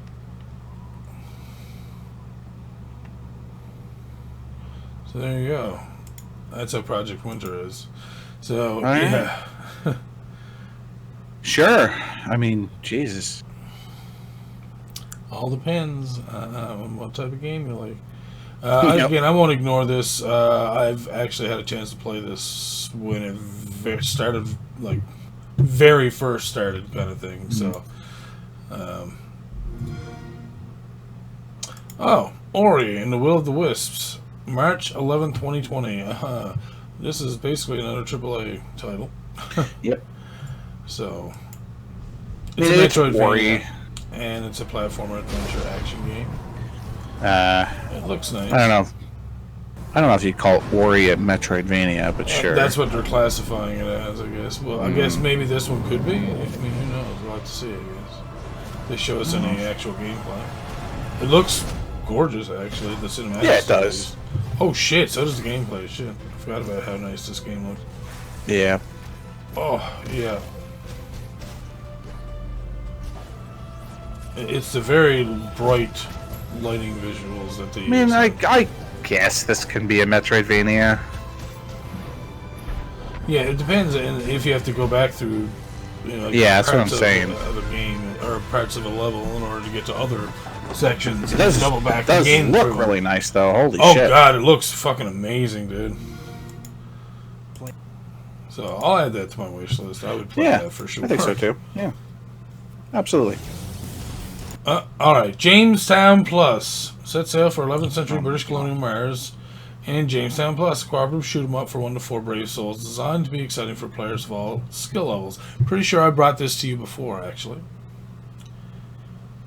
in another podcast, an earlier podcast. Yeah. This does not look terrible at all. It looks quite awesome.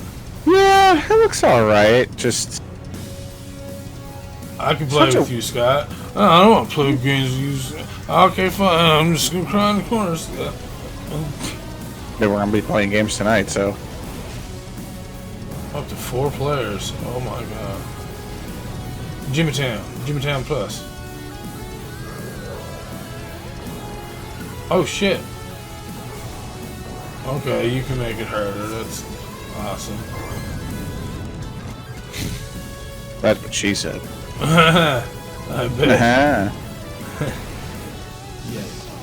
Whoa. Tarantula. Lots of bugs. Steampunk stuff. This is really awesome. Mars is waiting. Why Mars is waiting? What the fuck? That's where it all takes place. I'm definitely gonna wish list that. It looks really cool. Yes. Absolutely. Right. And that's it. We are finished the queue. Well, all right. We had a couple of decent games. We had a lot of bombs, though. I mean, what's up? We had a lot of simulators. Like, what the fuck? That was weird. And I played Dead Cells this week, so I don't know what's going on. Yeah. But now we move into some of the games that. There we go. This is the make Scott shit himself section of the podcast. All right. So first, we're going to start off with a game called Caves of Qud. I would call it, or Qud. Oops, sorry. It's QUD. Anyways, it's a science fantasy roguelike epic steeped in retrofuturism, deep simulation, and swaths of sentient plants. Come inhabit an exotic world and chisel through layers of 1,000-year-old civilizations. Okay. Got your interest yet? Maybe. It's an This ASCII looks game. weird. Yeah, I was about to say, isn't it? It looks very ASCII. They changed it. It's like a very old retro type of game where you're playing as a little character icon, and I like this type of game quite a bit. Reminds me a lot of Castle of the Winds. If anyone's watched that series of mine, people still watch it regularly on YouTube. It is a fun game, and this is something I'm looking forward to. It looks like it's a big game. Yeah, this has never been my sort of game. Like the ASCII adventure games, I've just always found them this too isn't confusing ASCII. for my liking. This is now like Well, no, I'm just saying, like this format of game, like I don't like ASCII games because I find that I'm easily confused by when they change stuff. Like it's just symbols, and I'm just like, wait, what is that supposed to mean now? So when it looks like lava, then I'm like, oh, okay, then it's fucking lava. Not, oh, it's a bunch of red at signs. I don't know what the fuck that is. Let's go stand on it. Okay, I'm dead. I don't know what happened. Oh, it was lava. Okay. It told me after I died. You died to lava. So, yeah, I like that they have changed it so it's not an ASCII game. That's awesome. I was very scared at first. I'm not gonna lie. Yeah, I mean, it's not... No, the trailer is not overly exciting in regards to the... It's more... those sort of games are usually a lot... Is it what? A lot more what? When they're actually in your hands, like when you're actually playing them. Exactly. Alright, so we're going to move on to our next game. Acid Knife. Battle Death Centipedes and the Melting Psychedelic Void. Slower, more intentional side-scrolling combat with an emphasis on positioning and improvisation. Okay.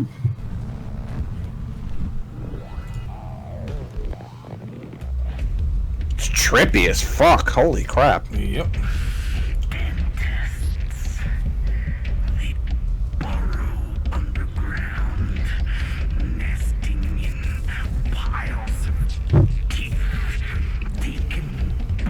Oh, it's a cool little platformer so far. Oh, yeah. Was he being a bird thing? Oh shit! Is there stuff like chasing after you all the time on it? Jesus.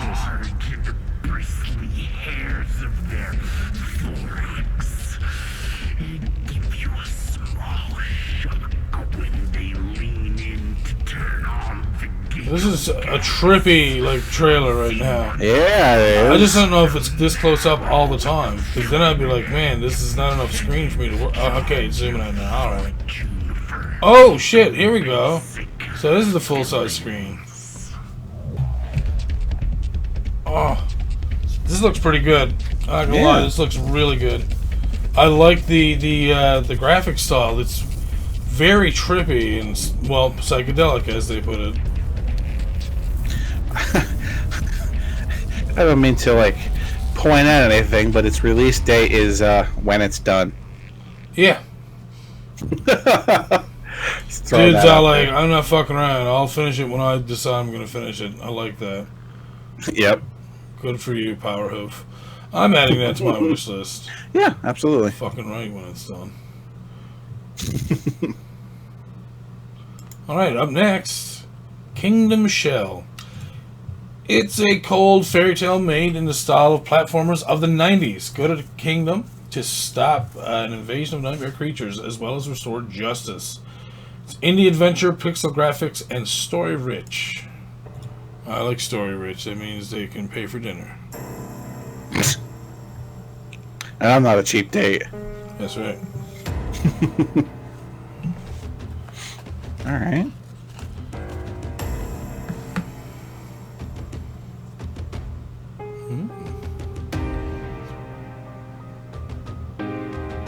Whoa, okay.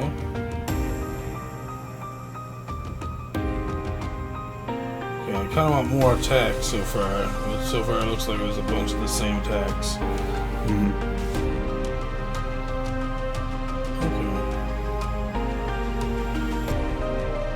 It looks interesting so far. Yeah, it does. This looks more Metroidvania than the other one did. Oh god, yes. That's what I was about to say too. It's very Metroidvania compared to some of the other ones we were looking at. Whoa, there's something going on. Yeah, I'd say there is. You're on a fucking cloud, dude.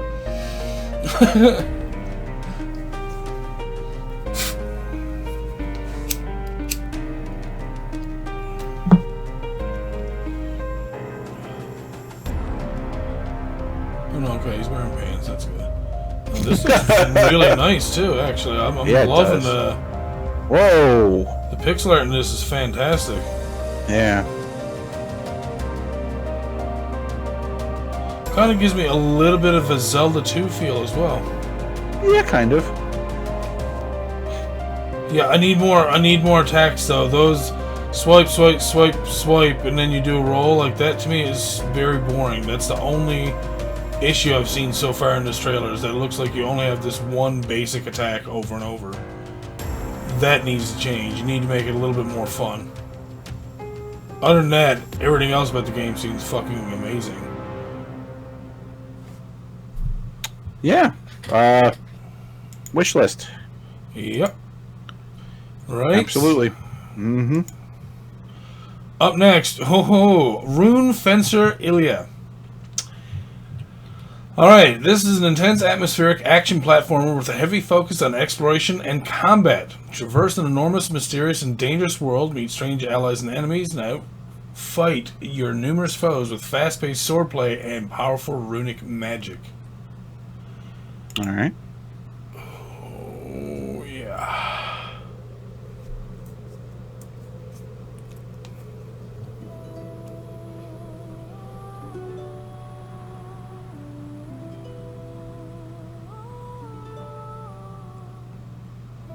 It looks nice so far. Just like all the rest.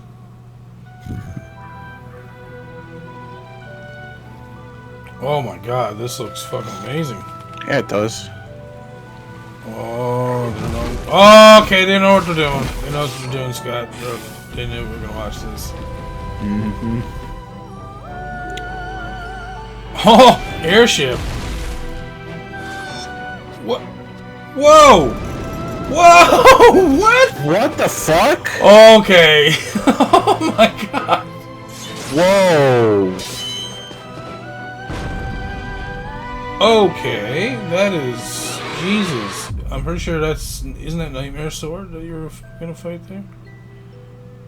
It would make sense. You're a fencer or something. You know, you would fight a sword. Yeah, abso-freaking-lutely. Yeah, wish listing. Absolutely. Yeah, dude. All right. Our next game is called Bad Pad. It's a metal-pumped Metroidvania platformer about a gamepad's buttons who came to life, oozing with original music and storytelling songs, all in the spirit of metal. Join Square in his adventures, survive Evil Pen's hellish castles, help save Hexa and TZ, and probably the rest of the world. It's been out since 2018. Apparently it has a great soundtrack, and it's a great platformer, so... okay, this kind of stuff.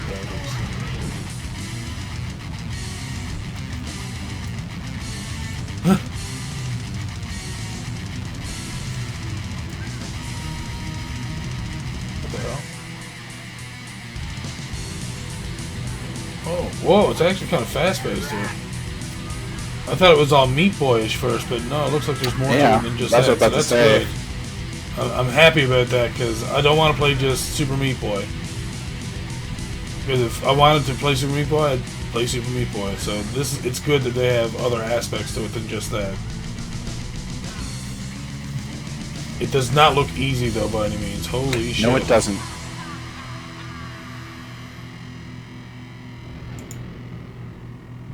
And just got its 1-year anniversary update back in August, too. So I don't know how I feel. I won't ignore it. It looked cool. It looks cool, yeah, but I don't think I would go out and jump at it by any means. Yeah. But I wouldn't ignore it by any means either. So, I mean, like, more or less, if someone said, hey, you want to play this? I would say, sure.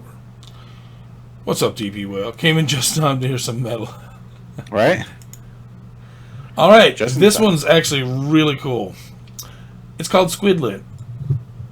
Every day is a wonderful day for invertebrates. Come join the Squidlets of Blipston for a squishy adventure of spoopy castles, muffins, and wiggles. Made with classic handheld technology in mind, Squidlet strives to be the closest modern recreation of Game Boy game design methods on the market. Okay. Yeah. Burpee?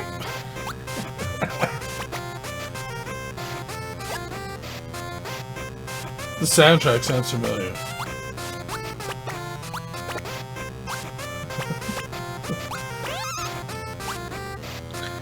I mean, I would play this. No, fuck that. That bug looks like. Smoky Castle.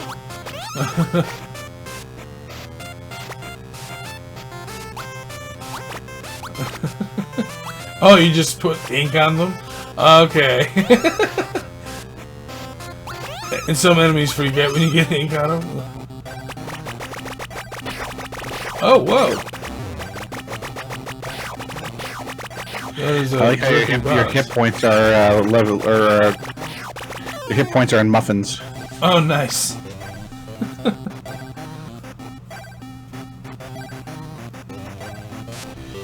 Oh, yeah, that's right. Else Buddy's a big fan of the Game Boy, so he's loving this right now. Oh, you're gonna love what I tell you next. A squid squat? Are you a squidlet? Maybe. Coming March. It's already out. It's been out since March 2nd, 2018. Oh wow, yeah, it's been out for a while. So, if you want the good news about this, Else Buddy, you can head over to Steam and pick it up right now for 49 cents. American. Yep. Apparently it's $2.29 here. I don't know how it's that cheap for you. 49. It's on one of the Steam sales I right now. bet if I refresh it, it'll be. It's 49 cents right now. Yeah, there you go. Yep. All right. if that really tickled your fancy, man, 49 cents. I mean, come on, man. Jesus. All right, so now we're going to refresh this one just in case. Oh no, its planned release date is 2020. It is called Batbarian. Batbarian is an action-adventure puzzle romp through the shadowy depths of a cave fraught with peril and steeped in eldritch mystery. Fight large bosses, meet companions that can join your party, and solve puzzles with the help of Pip, your magical bat buddy. Okay. All right, let's watch.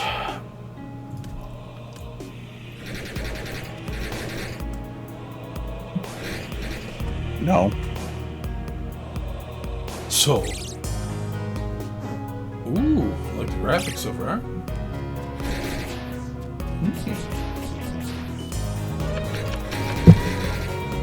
You're Wolverine. Ah, okay.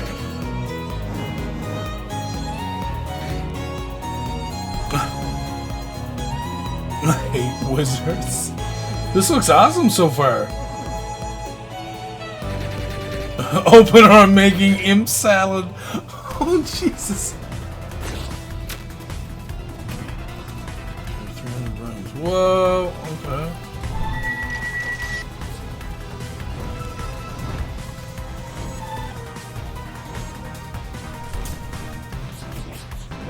Wow.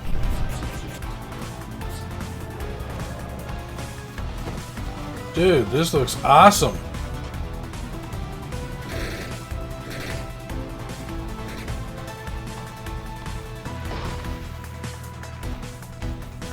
Yeah. Oh, from Dangan Entertainment, huh? Oh, of course, Dangan's releasing that. I just joined their Discord as well. Oh, well, that's going on to the wish list. Batbarian. Yeah, it is. Fantastic, dude. Hell yeah. That soundtrack was bumping, man. Yeah, it really was. I like that a lot. Oh! Up next we have Eastward. It's developed by Pixel and published by Chucklefish. In a beautifully detailed and charming post-apocalyptic world, a miner discovers a mysterious little girl named Sam deep underground in a secret facility. Journey through decaying cities, encountering strange creatures and even stranger people along the way. Alright, let's watch the trailer.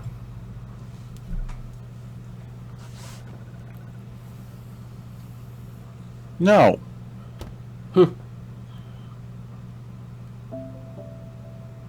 Oh, wow.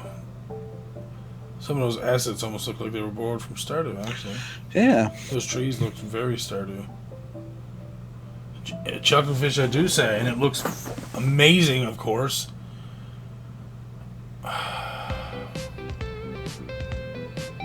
Yeah, I love it. I love it. I'm hooked. This is all I needed to see was just that was just 5 seconds.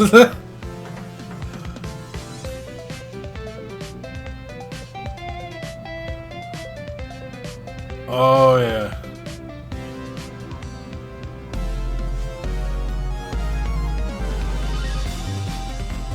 Oh wow. Kind of reminds me a little bit of Secret of Evermore. Yeah, right? Except that you have a girl instead of a dog. Yeah.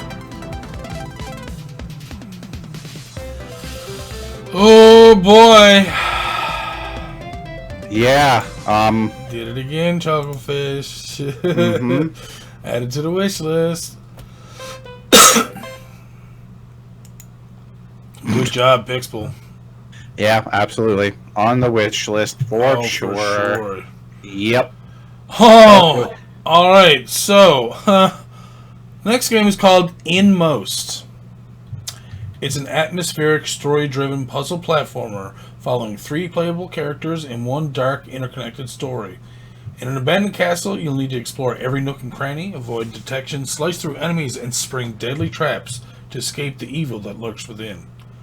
It's developed by Hidden Layer Games and published again by Chucklefish. Yep. It's classified as an adventure, indie pixel graphics, Metroidvania. Let's watch the trailer. Oh, yay. This looks... Oh, yeah. Yep. I'm already sold. Jesus, Chucklefish, you son of a bitch. You're amazing. Oh. You need to lose a little weight there, buddy. Oh, my God. This looks great.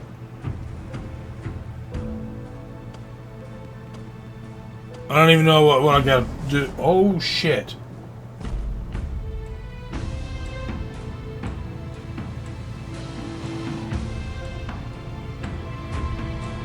What?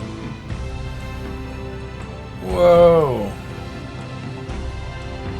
This game looks so trippy. Holy shit.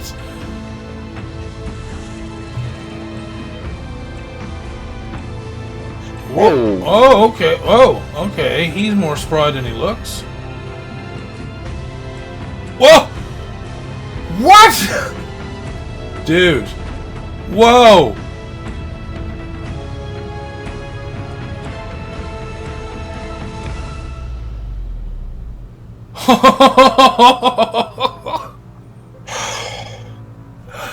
Oh my God. Wow. Oh, it's not over.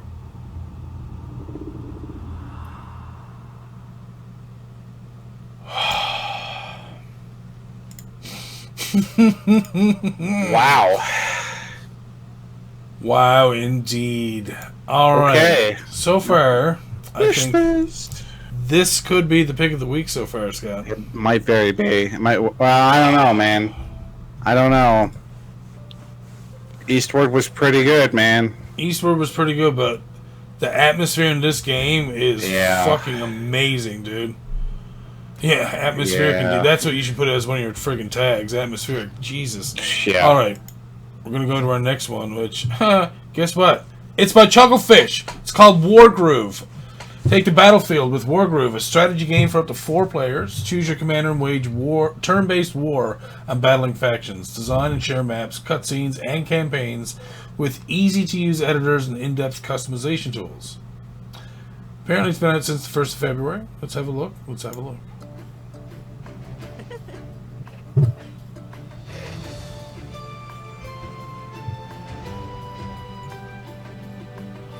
I won't let you down. Oh. Oh. Perish. Nature. You trying to find a video? No, I have it. How is this not Advanced War? Do you see how this is using like all the people from like Starbound? None shall fall while I still stand. This looks awesome. That's enough. The Florins. I mean, the characters, yes, but it's like this is advanced. Oh, that's fine. I'm cool with that, dude. I would still play this. This is also tactics, so be the first one I end up skipping because it looks nice, but it's not my genre. I'm gonna break you! I made it myself. The first fucking comment down in the reviews is it's Advanced Wars. Fans of Advanced Wars rejoice. We have a worthy spiritual successor. Yeah, this looks fantastic, dude.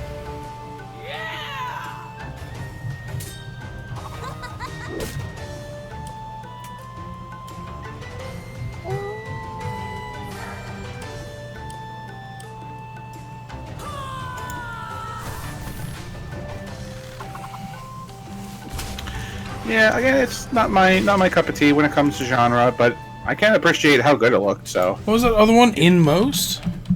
Inmost. Yeah, Yes. I want to make sure I wishlist that. I'm pretty sure I did, but I'm so afraid that I didn't know.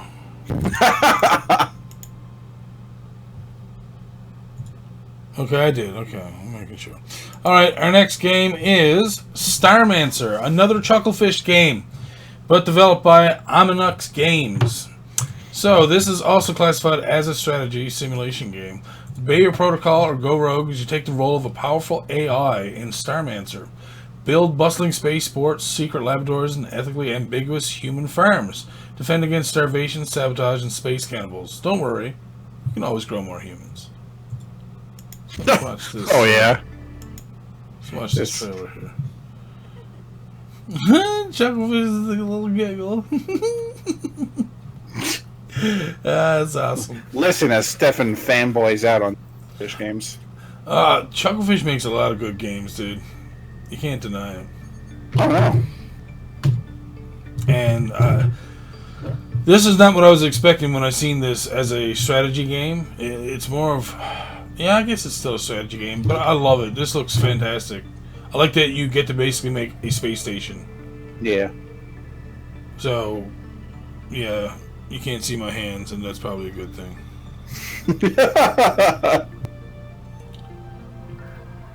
Gross.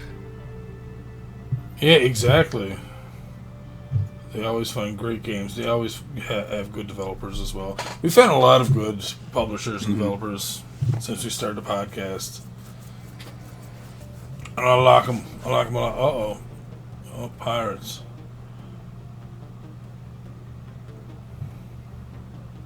They're dead. You're dead. Damn.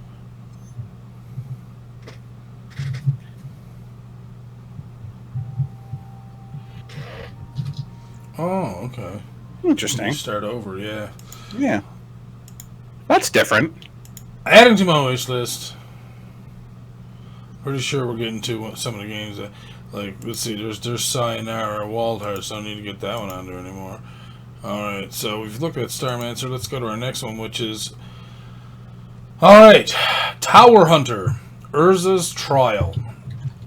It contains core elements of roguelike games presented in a toon render style. The player explores a mysterious tower with Urza, vanquishes mutant monsters, and defeats bosses to acquire a hunter's license and become the most powerful battle maiden.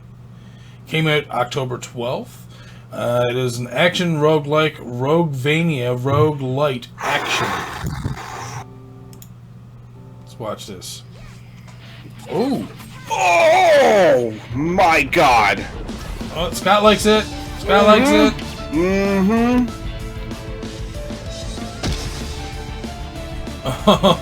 Oh my god.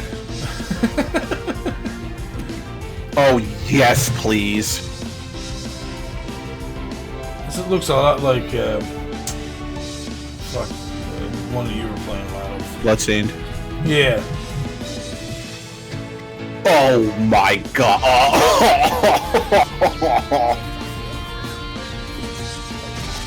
Oh, they focus a lot more on convoying, which is nice. Yeah. That's something I noticed with Bloodstained. It didn't seem like comboing was like a huge thing in it as much. Oh my god. Oh.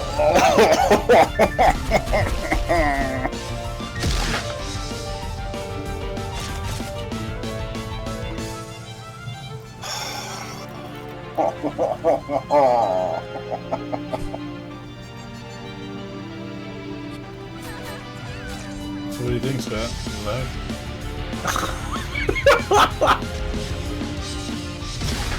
Oh my god. Oh, there's secret areas and stuff too. Nice. So yeah, Scott, what do you think? It's already on my wish list. I wish listed it like 13 seconds into the video. All right. So there you go. You've already got Scott hooked. So that's nice. Yeah. Sorry, in most, you're not my suggestion anymore. All right. So the last game we're going to look at is one that I think Scott is going to enjoy as well. This is one that Game Hunter brought to my attention. It's called One Step from Eden. Build a powerful deck, cast spells on the fly, battle evolving enemies, find game-changing artifacts, make friends or make enemies. Just make it to Eden. Action, strategy, adventure, indie card game. It took 3 seconds for me to be like, it's Mega Man Battle Network. Oh, yeah. 3 seconds. 3 seconds. It's Mega Man Battle Network. Oh, there you go. It's a lot more interactive than Mega Man Battle Network. Okay, it's not. Ah, so it's something that you might like then.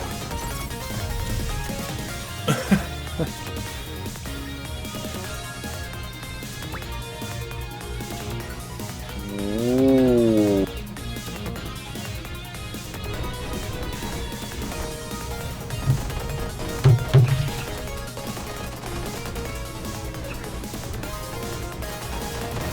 Wow. Holy Whoa, whoa! You stay over on your own side, bitch.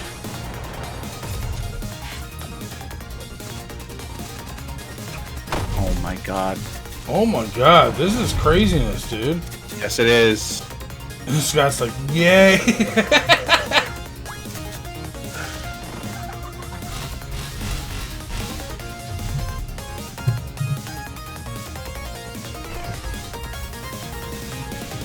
Wait, there's people.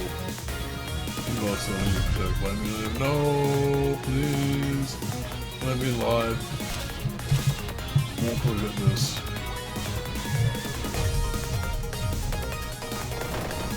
Wow. Oh, wow. Okay, that's cool. Yeah, this looks pretty cool. Yeah, it does. Oh, apparently Game Hunter says there's a demo you can play too, by the way. Oh, yeah? Oh, shit. Hey, look up. Jesus.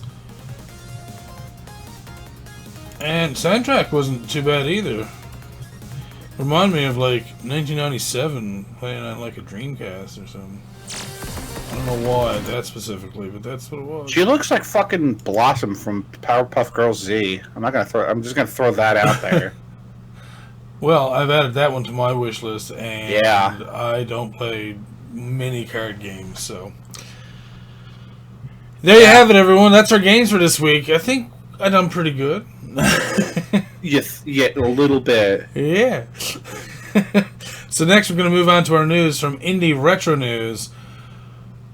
Oh boy, we're going to have some good retroness this week. First up, we have Sensible World of Soccer 2020. It just released. It literally just released. So let's read the little article here. They can't stand football. Never liked it as a kid. Don't like watching it as an adult. Even if it's a thing, even if it is the in thing for most sports watchers. However, there were some retro games that I did enjoy playing my much younger years. Those were Sensible Soccer and Kickoff 2, and they were no FIFAs, but playing them on the Amiga was so much fun and just perfect for ball kicking against a friend, without the thuggish behavior of a day out of the local stadium. So why are we mentioning these games, you might ask? Well, we've just been told through our Twitter feed that as of midnight tonight, the classic game of Sensible World of Soccer is making a comeback as Sensible World of Soccer 2020. A featured-packed version of Sensible Soccer that is sure to be enjoyed by many, both young and old. Jesus, I can English. Let's just watch this demo, this little trailer here, shall we? Oh.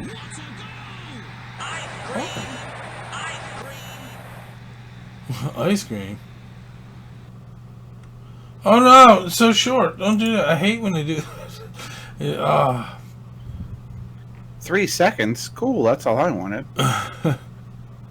According to Playavelli, SWOS 2020 is a proper Windows application that isn't emulation. It was disassembled using the DOS version and replaced the DOS-specific parts like file access, keyboard, and joypad handling with SDL calls and parts of the game edited and reassembled back into a full Windows application. As for the Amiga version, however, this has been reverse-engineered to add Amiga gameplay physics into the same EXE. People can choose whichever gameplay they prefer, Amiga or DOS. For the features of the Sensible World of Soccer 2020, we have also been told the game not only has full widescreen support, so the pitch fills out a complete modern widescreen monitor, but there is also a full native USB controller support, complete access to the audio files, no limitation to in-game commentary or crowd chants in any format, option to save complete, oh wow, actually, WAV, MP3, RAW, etc. Jesus, that's pretty nice actually. Option to save complete matches as a replay file, highly detailed pitches, limited patterns have successfully been removed from the code. Future release might include HD graphics. Full team data to include 19 and 20 season, 2,400 teams, 26,000 players. And finally, original Amiga and DOS game resolutions are selectable too. Damn. For those of you who love playing the Commodore Amiga, you'll also be pleased to know league and competition structure of 96-97 has been maintained to be compatible with real Amiga machines, and HDF WHD load versions with slightly edited in-game graphics and updated teams will be available at some point from midnight tonight, requiring SWOS 2020 for real Amiga 600/1200 plus 4 MB fast RAM. Also, attention, to install the Windows version, standalone or total pack, you need to have a previous version of SWOS on your hard drive, DOS or GOG directory. Linux tutorial can be found in our forum. Mac OS X tutorial will follow shortly. Wow. Damn. That 2,400 teams, 26,000 players? Oh my god. If anyone likes soccer, damn. Right? It's a lot of fucking players, jeez. Yeah, that gives you a lot of customization. Jesus. So if you like that kind of stuff, personally, I'm in the same boat as the writer. Basically, I don't like watching sports. I do like playing them. And I used to play a lot of soccer on the Sega Genesis as well, which I found was a lot of fun. So this is kind of cool. I would probably play this. Yeah. Football's not really my thing, so it's kind of like, it's tough for me to get excited about a sports game, about a sport that I don't care about. So Scott. Yes, sir. Mega Man 2, coming to the Intellivision. Huh. Alright, so let's have a little look at the update for Mega Man 2 for the Intellivision.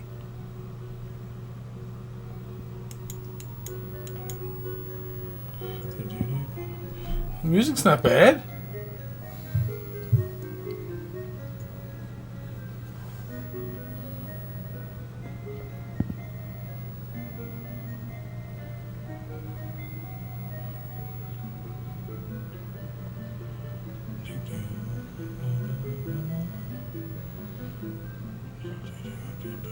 Get to the main part. You know everyone wants it. Mm-hmm. No! You skipped the best part! Oh, where it scrolls up. I don't know.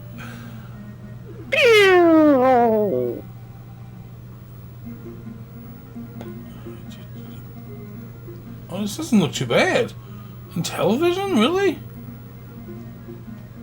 Well, it actually just straight up just skipped Okay. the whole the whole title screen thing. Yeah, no, I was like, oh, come on. I guess there's no difficulty. And obviously this is a work in progress because these things dropping down do not do any damage. I wonder if the dildos do. Huh. That's weird. Why?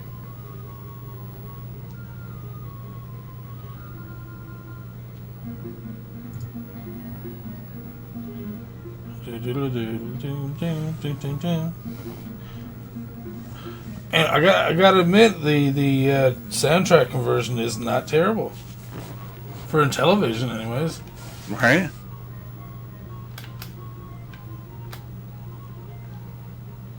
Okay.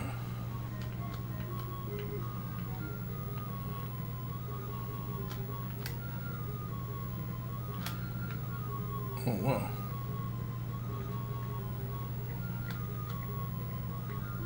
Oh, okay, they made those can enemies a little wonky looking. Yeah. But again, I guess you're going to probably get some limitations. I mean, you don't even have a health bar on screen. Well, at least we get to see a boss fight now. That's going to be kind of cool.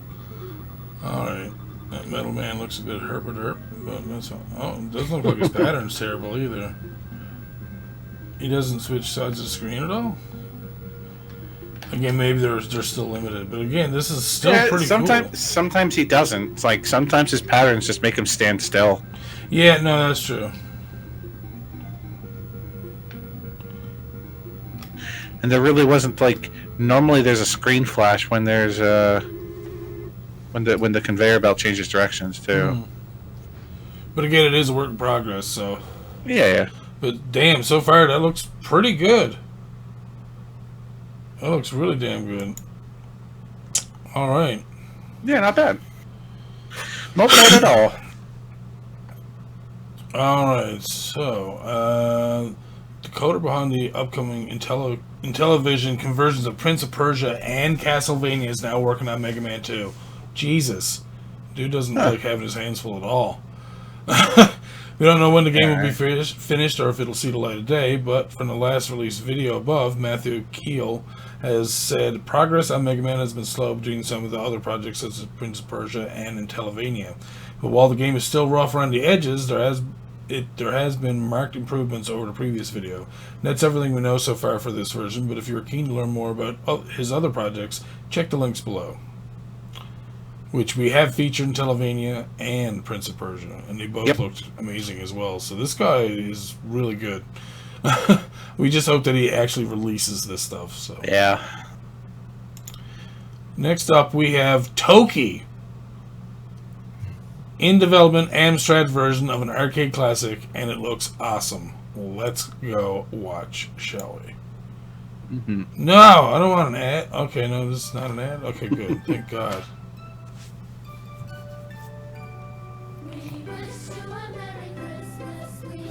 Oh, nice. Yeah, go for the beer. You don't need juice.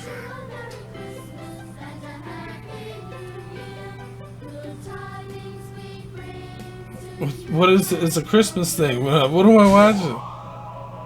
What?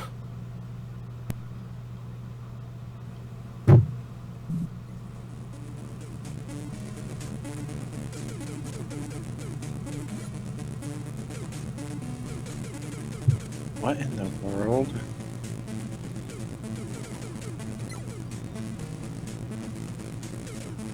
It's Toki. Have you never seen Toki before? I've seen Toki before. Okay. What's that?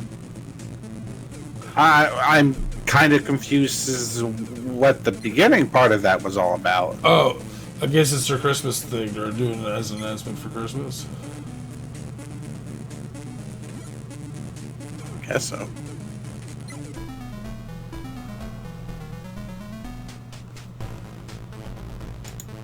Let me just go and read this article.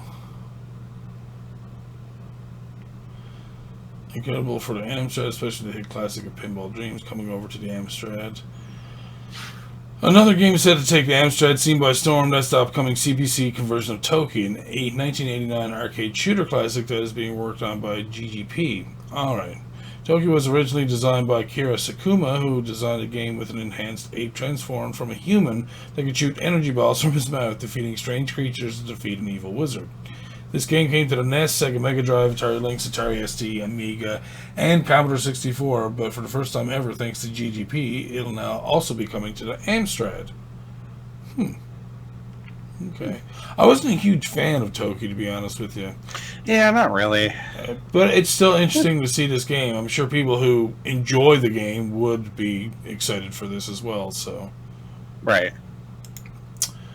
Oh, so up next we have Yazzie, a lovely arcade game by Retro Souls, gets an MSX release. So we covered Yazzie not too long ago, and I think it was just actually in the last stream, or on the last podcast, if I'm not mistaken. And it was released for the Yandex Retro Battles Game 2019 competition. Yep. And it was not only released for the ZX Spectrum, but since last week, it was also developed and released for the MSX by Retro Souls. And as noted by the description for the ZX Spectrum version, of which we enjoyed a lot, you play as the careless gold seeker who has wandered into a strange mansion full of traps. You need to help the gold digger collect all the gold, avoid the enemies, and try not to fall into a deadly trap. Can you complete all the devious levels in this charming arcade game from Denis Grachev? Good luck. Kind of reminds me a little bit of Lode Runner. Just because you have to go and collect all the gold. So. Yeah. So yeah, just wanted to put a mention out there that it's now out for the MSX. And Scott, Street Fighter II Champion Edition is going to get a C64 edition. Oh, yeah? Yeah. Let's have a look at this. This could be interesting. Let's see the trailer for this, shall we? The preview. Yes.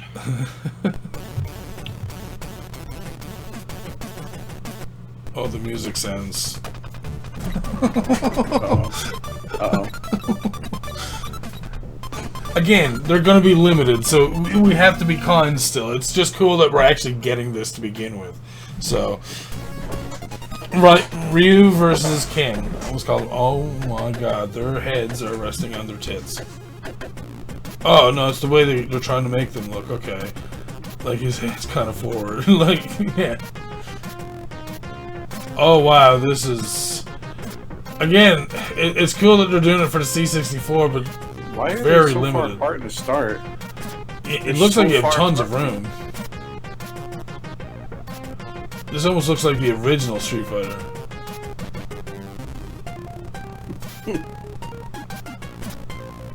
No, it's Commodore 64, dude. Sure you can. Oh god, Ryu's head. Where was it going just then? And now he's Spanish? Do a special move, do something. Tatsumaki! When Ryu wins, he turns into a Spanish man. I don't understand.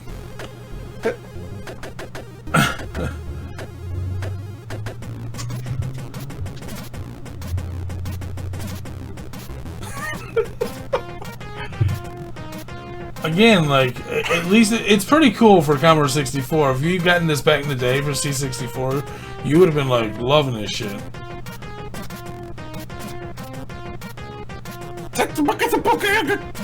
Hadouken! Something! Oh. They do have a lot of the original moves in there, though. Something! Oh my... Can't do any of it.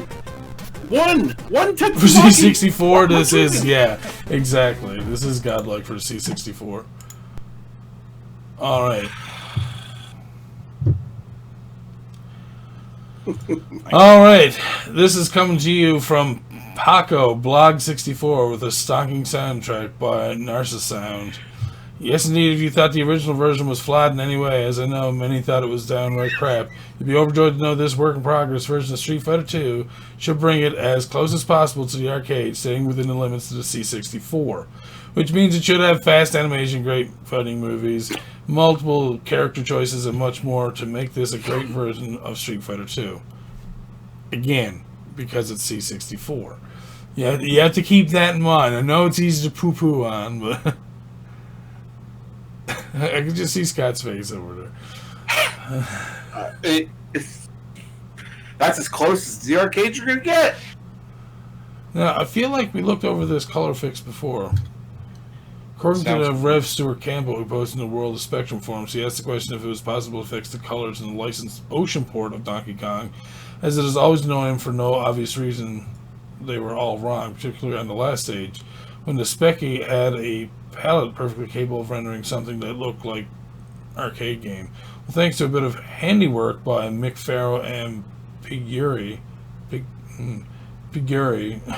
we now have a full-color overall version released with all the details changed, as seen in the comparison screenshots above. Okay. So it's just another little update there on the Donkey Kong for the ZX Spectrum. Alright, the Shadows of Sergoth, the work in progress Amiga dungeon crawler, looks awesome. We're going to watch it. We've seen this before, but we're going to see what kind of updates they add to this, because Double-Sided Games keep showing us little tidbits of this, and it's always looking so nice. Oh, it's very loud. Yeah, see, where's Wolfman? If Wolfman seen this, I think he would be excited.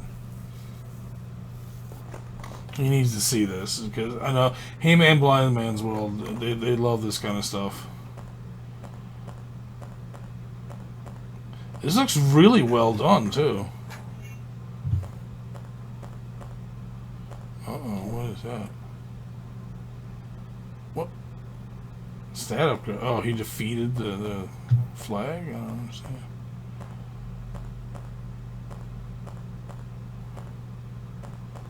Oh, cool, and it has a little mini-map there in the middle? Oh, I didn't even notice that until now. I was just watching that, the animated part of the screen up there in the top left corner. This is actually really cool. Yeah. Huh. Yeah, oh, that's true. I would imagine that the original Street Fighter 2 that was released was probably much worse than that one we watched. This is pretty nice. This is really good. Yeah, dude. Yeah. And I'm not even usually one of these dungeon crawly types, but this actually looks pretty entertaining. This is the type of dungeon crawler that I like the most. This looks... Yeah. I love this. This is basically what I've always wanted to be playing when it comes to like a dungeon crawler. Like Shining in the Darkness is okay. And like some of the other new ones, I've seen some of the other guys, like I said, Wolfman and them play. It looked decent, but it's still not what I want to play. Like, I wanted something exactly like this, to be honest with you. Yeah. So this is great. I'm loving this right now. Pretty nice. Yeah, and that mini-map really helps out. Now, this is a 12-minute trailer, so we're not going to watch. We just watched like 2 minutes of it, so... Alright, if you have an Amstrad nearby, chances are you would have come across excellent homebrew dungeon crawler, Shadows of Sergoth, a game which blew many of us away with fast-coded graphics, deadly monsters, and cool loot to find throughout.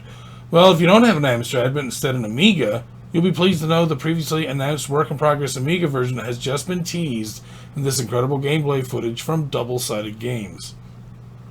Shadows of Sergoth was originally announced as being ported over to the Amiga by Colin Vela, graphics and sound by Saul Cross, and publishing by Double-Sided Games, with full support to the original Amstrad team. Of the original Amstrad. Oh, nice. What changed a lot longer after, however, was the fact that Saul Cross was no longer doing the graphics, working on other projects, with Tenchu taking over the whole graphics job for the game with the awesome new look, which can be seen in the new teaser above. In my opinion, not only does the game look like one of the best homebrew crawlers on the Amiga, it's a game I seriously cannot wait to play. I agree. It looks amazing. Up next, Puzzle Bobble. Arcade classic coming to the C64 gets a December tease. Cool. Let's have a watch. I like me some Puzzle Bobble. All right. Ooh. Hey, this looks pretty good. Oh. Yeah, this looks pretty good. Uh-oh.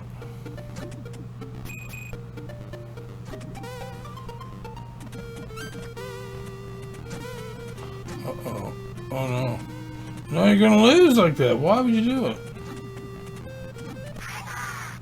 Oh.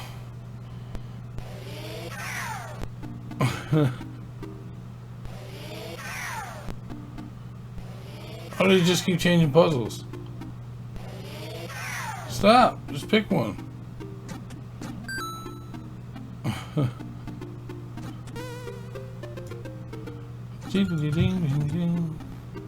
Not bad. No, man, this looks pretty good. Not bad at all, yeah. And see, this is a C64, so I mean, depending on what your limitations are, you can get some really great games in the C64. Yeah, right? Oh god. Oh, I hate that. They pushed down the screen. I used to be addicted to a game very similar to this called Snood back in like 2001. That game was so much fun. All right, if you recently teased the shadow over Hawksmill coming to the C64 wasn't enough to get you excited, you'll be pleased to know that we have another update for you regarding the work in progress arcade port of Puzzle Bobble that is indeed coming to the C64. Now, last year, Hazemaker64 did a great write-up and told our readers ACIED or ACID and NM1564 were developing the game as a port of the title version. Well, it looks as if the port is coming along nicely, as ACID has posted another video tease. According to ACID, Puzzle Bobble is currently at the final stage of development, but when it's finished, will be a 100% replica of the Puzzle Bobble arcade version in every respect as a tribute to Taito and the C64, with it being completely free without any commercial intent. He also goes on to say Taito will be respected as well as the logo and trademark, with the source code being released at a later date for other developers to make clones or other versions. As we said before, in terms of the actual game, however, the game will use high-fidelity sound effects and 4-bit samples with the use of patterns instead of regular sound effects to obtain the best possible sound effects for gaming. The game is bitmap based, as an advantage of using as much color as needed for the background and playfield, and the best of all, a lot of graphical features, as well as much, much more, including a 2-player mode, joystick, and paddle support. Jesus.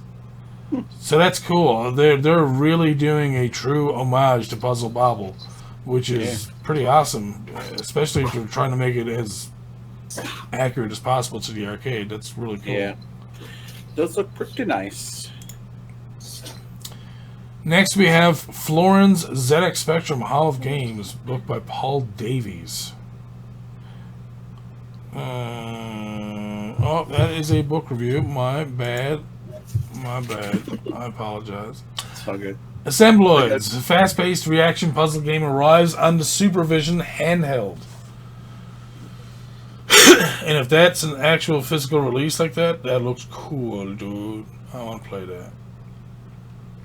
Well, let's just watch this, shall we? Oh, whoa.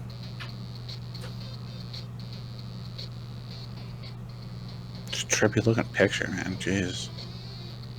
Really?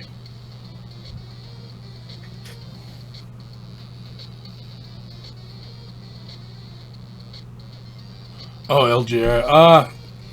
I'm not surprised that you watch LGR actually also play. That's a man who appreciates the old school wooden consoles. What is... Oh, okay. It's almost like a matchup game kind of thing. Oh, alright. So that's what it is. You basically, you're being given parts of faces and you have to match them up together. Huh. Well, that's different. So Assembloids is based on Assembloids 2600, which Martin coded for the Atari 2600, as well as Assembloids 2013, which Martin coded for the Commodore 64. Assembloids 2013 itself is a port of the Flash game Quartet by Photon Storm. In regards to the Supervision edition, however, which differs from the free Atari Lynx version, this is a limited edition box edition at a low-cost price point, complete with full-scale box, manual, posters, and card, thanks to the efforts of Polyplay. Neat. Apparently, that it was introduced in Asia. This that little handheld, the Supervision, to compete with the Nintendo Game Boy as a price cutter. I mean, that's. I've never seen one of those, to be honest with you. Yeah, I haven't either. All right, so Bloody Rally Show, a bloody top-down Carmageddon racer? Question mark. Let's have a look. Whoa.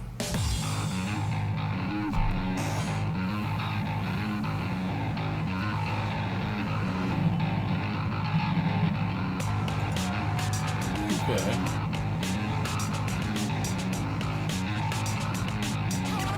Oh, okay, Carmageddon, yeah, that's done this though. I was gonna say, it almost... Oh, shit, even other people... Alright. I was gonna say, kind of reminds me a little bit of like Micro Machines or Super Off-Road. Yeah. Now I see the Carmageddon part. Ooh! Jesus So you can Christ. upgrade your cars quite a bit too, which is kind of nice.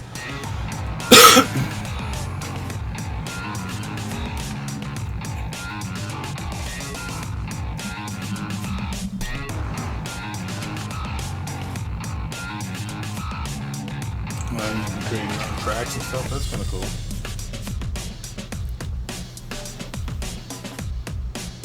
Man, people just getting run the fuck over all over the place. All right.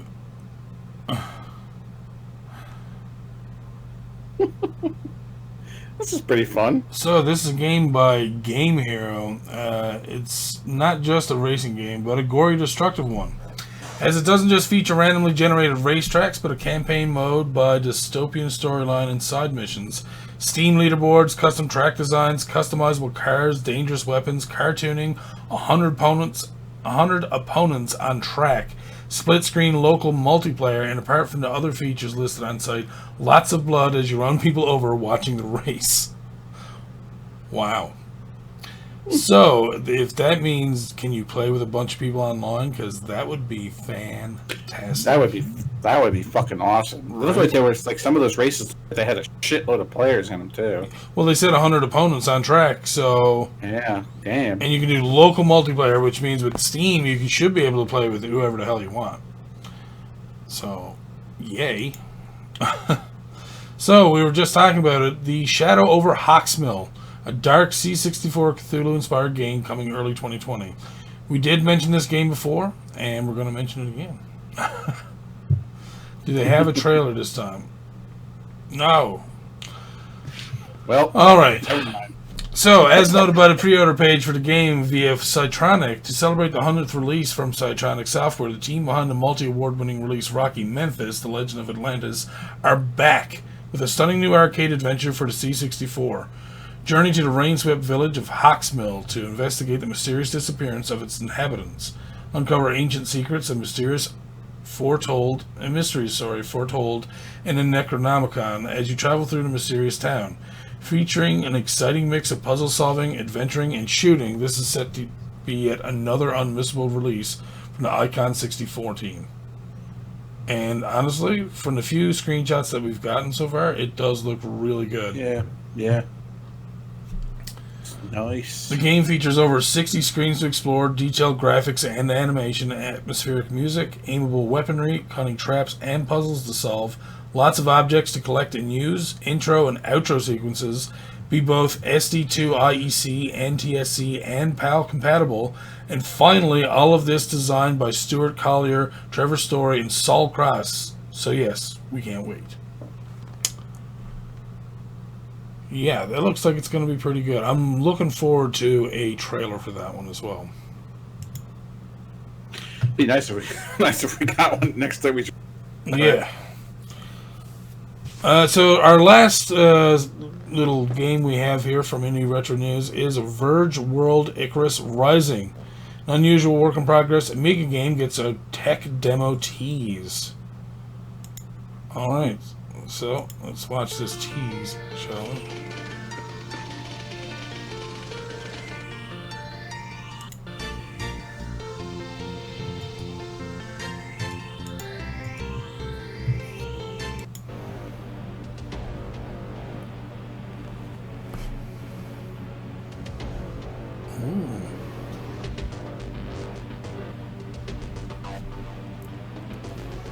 Toy Steam. Is this the point, or not point and click, the almost like text-based adventure one, I wonder? Oh, nope. Oh, yeah, we got a very brief tease of this one before. Jesus, this looks... Oh, is this the one where like when we had the trailer before he like walked into the space station? Oh no. Nope. Never mind. Oh yeah. Okay. Yeah. This game looks trippy. Like it looks like it's going to be hard to navigate. Yeah. Just put the scotch.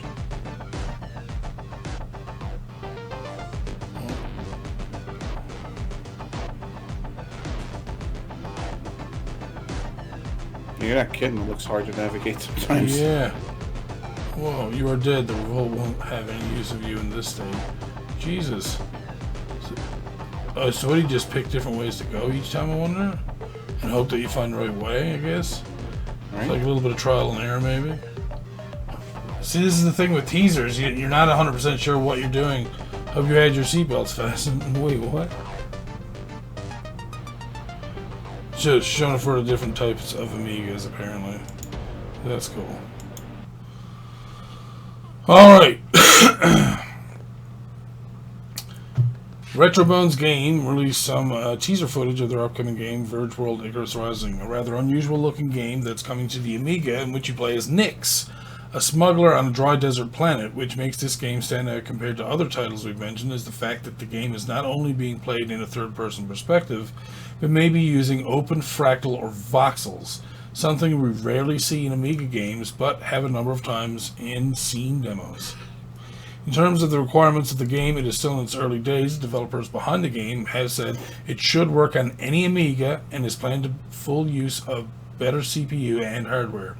As for the footage above, it's the very first time we've seen the story, heard the music, and the graphics between each flying stage. But do be aware, however, to some it may look awful, we've seen the comments, but it's still an early alpha. And I agree with that as well. I think that they'll fix that up. And I know that people are going to be upset about that, but I think you just got to give it some time. Yeah, like we say, like with all the other ones, like, you know, just the more time they take, the better the game's going to be. Mm-hmm. And they're just showing a tech demo. All right, so this could still be ironed out a lot more and be a little bit more playable in the future. Yeah. So just give it some time. Okay. All right, next we have some a couple of stories here from the indie game website, indiegamewebsite.com. Spinch is the psychedelic platformer to watch out for next year. Oh, they don't have... it's just... Okay, just so screenshots. Just a screenshot, but even if things are a little far off, we always like to highlight unique games on our horizon. And Spinch is certainly that. Spinch caught our attention when Acapara Games, publishers of standout indies such as Mutazione, Desert Child, and Chicken Assassin, announced they would be acquiring it for the new year. With such fantastic idiosyncratic games already in the roster, this can be a good sign. In Spinch, you are a tiny little white ball of a protagonist running around platforming levels absolutely blooming with color and life. Like many platformers, dashing, wall jumping, and boss battles are your best friend here, but with enemies like these weirdos, who needs other platformers? On their Steam page, the game claims, okay, we have a Steam page, then let's go to Spinch, Steam, and if we can, no, I'm looking for Spinch on Steam. Thank you. Oh, do you want Steam Spinach? No, I don't want Steam Spinach. Okay, there is a video. See, this is what I wanted. Okay. Whoa, yeah. This is psychedelic. Just a little rainbowy. The animations are pretty cool, though. Oh, and it's a difficult type of platforming game. Super Meat Boy-ish. Yep. But it's super trippy looking. Holy crap, dude. You're right. Jesus. It's like Super Meat Boy meets mushrooms. Acid. No. Oh my god. The cartoon show that frickin' everybody Rick and Morty, jeez. Oh, that was Just like crazy ass stuff. yeah. They like using the psychedelic rainbow patterns, and Right. it looks like it's a hard platforming game. So that's different. Like Queen Bee Games, Adventure Time. That's probably Yeah, you know, you're probably.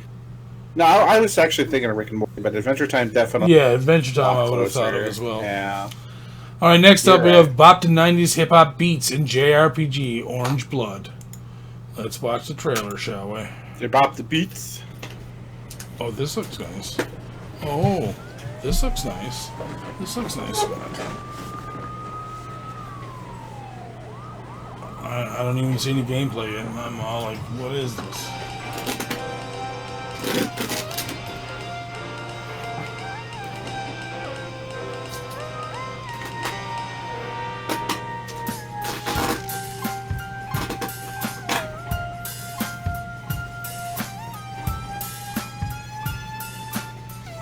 Oh, it's got that Toho look to it.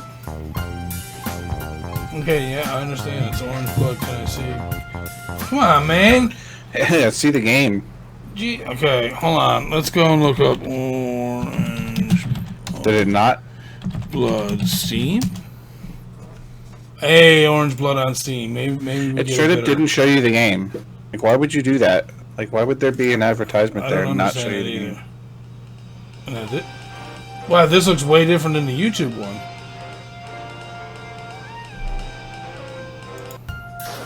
Okay, here we go. Now we're getting some gameplay, Scott. Oh, they're using guns? Okay.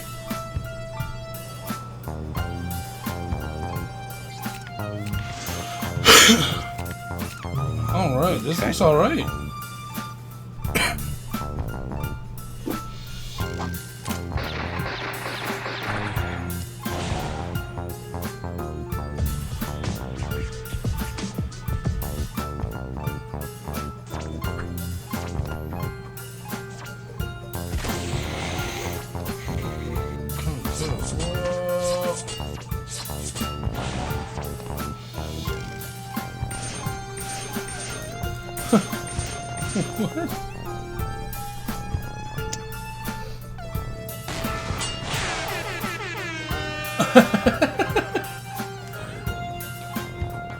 Alright, that does not look too bad. Right? I don't even know what I would call it an RPG, but it looks like they use guns, obviously, more so than swords and stuff. So, but then some of them, you know, did use katanas, and it was a fun looking game. I'm gonna add that to my wish list for sure. I think I'm gonna go do that too. And I have to get my eyes rubbed. One moment. Ugh. Felt kind of gross. Alright, so that's all we have there. Next we're going to Destructoid.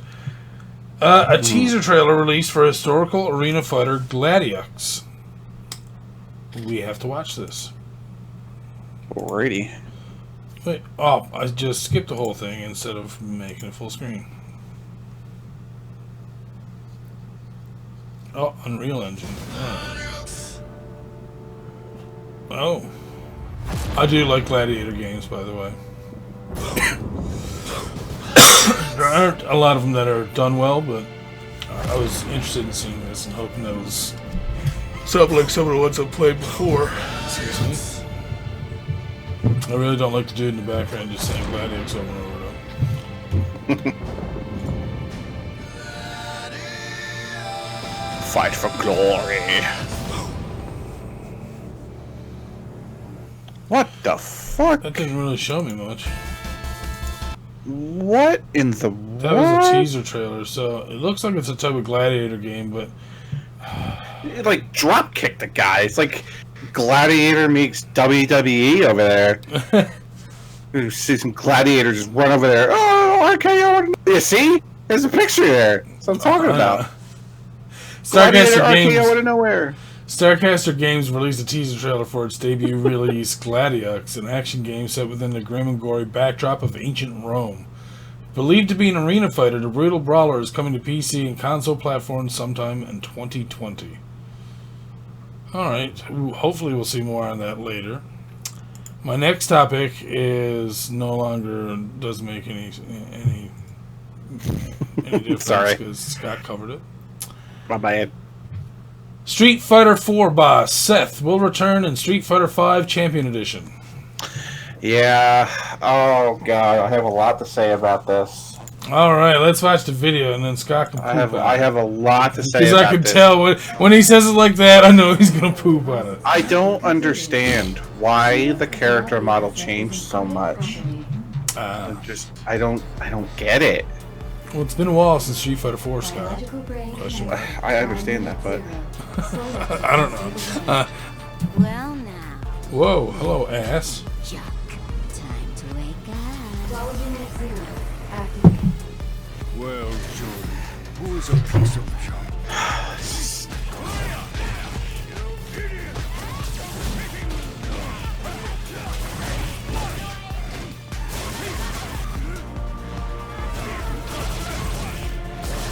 See, this is what I'm talking about. Street Fighter has gotten way too fucking, like, intense. There's too much shit going on. I don't want all this shit. Street Fighter, Super Street Fighter 2. That's it. You can stop there. You're done.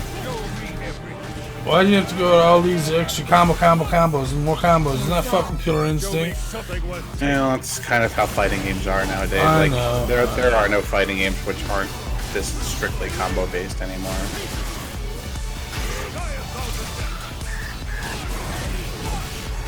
I just don't get why they turned they have the classic Seth there, like that was fighting against Bison. But it's like, what the hell is this female form that they're doing? I mean, the preview was talking about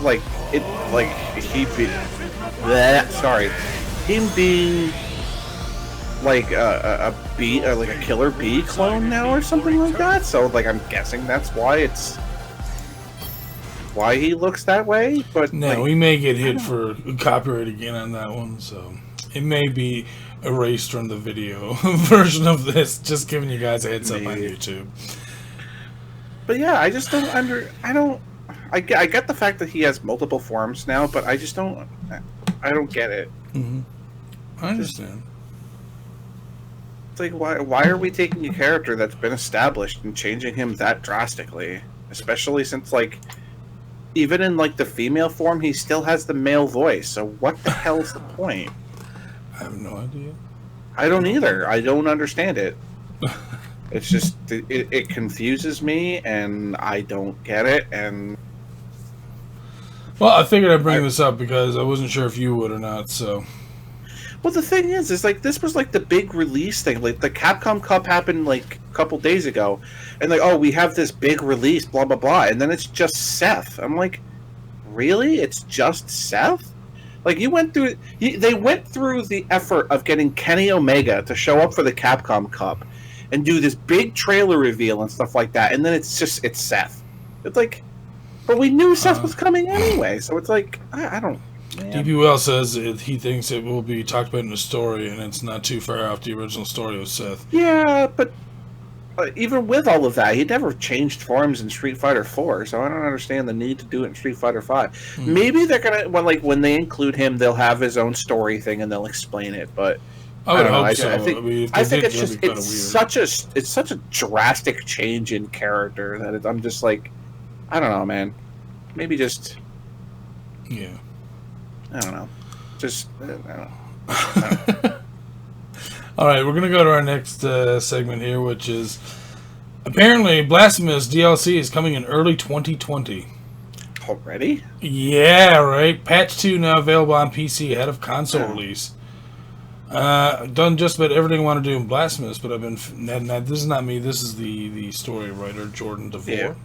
But I've been feeling its call lately, almost to the point of another playthrough. I'm looking for an excuse to spend more time in this wretched world, a surefire sign that the developers shouldn't be too quick to move on to their next project. Thankfully, they're still here. The Game Kitchen released a major update on PC and shared teaser art for free DLC that's expected to launch in early 2020. I can't get over the character close-up sprite work. The patch is significant, with changes to platforms, and controls, plus tons of fixes. And, wow, they have everything in there for platforming, control options, moving platforms, It's worth reading through the whole list of fixes if you struggle with soft locks, items, or NPCs. This patch, we tried to make Blasphemous feel better and more accessible than ever, refining and polishing the experience as much as possible without actually changing the core game. If you own Blasphemous on Nintendo Switch, PS4, Xbox One, expect patch 2 in the new year. And I just picked up Blasphemous and I haven't got a chance to play it yet, but I'm sure we will be playing that soon. I want to see it because it looked real good. Yeah, I'm looking forward to playing it. All right, the cutesy Switch adventure Skellboy pushed back to January 30th. Let's have a watch, shall we? Oh, likes the sounds and looks. Likes the sound. Oh, it's 3D pixels. Swap out body parts. What? You conquer the kingdom. Oh, wow. Oh, this looks kind of fun.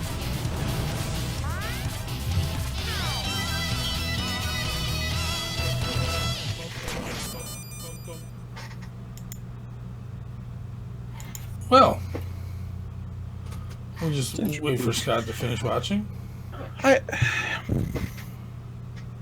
It's weird. It's like a pixely isometric 3D. Yeah, it's very strange. I'm not saying that I dislike it. I'm not saying anything. It's just weird. It just looks different. So apparently, with the hero Skellboy, you can swap out body parts at will, allowing for new weapons, skills, and attacks. As Skippy sallies forth on a quest to restore the Cuboid Kingdom. Jesus. Fabra has also announced that it's collaborating with merch makers Yeti and Black Screen Records, noting that fans can expect Skellboy-related goodies such as pins, shirts, and a vinyl soundtrack release at some point in the near future. Skellboy will launch the January 30th on Nintendo Switch. Pre-orders will go live 10 days earlier and will reward customers with a small discount to the $20 retail price. Nice. That's not bad. Yeah. Alright, that's it for Destructoid. We're going to IndieGamesPlus.com, starting with Trailer Tuesday.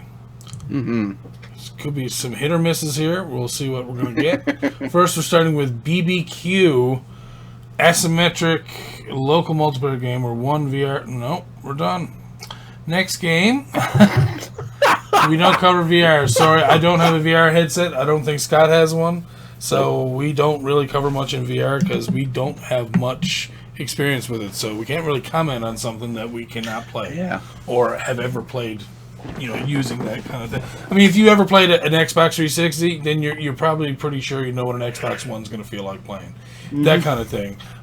I've never played VR, so therefore I can't judge VR. So, so first up, we have Earth Knight, an illustrated epic 2D platformer about the dragon apocalypse and a love letter to classic arcade games. That sounds awesome, and this is coming out for the Switch. Ooh. Miraki. Alright. It's got a newish look to it. Oh, soundtrack is awesome. Oh, is this one of these, like, Warner games?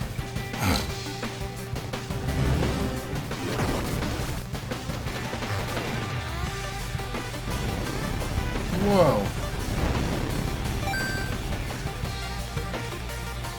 Whoa.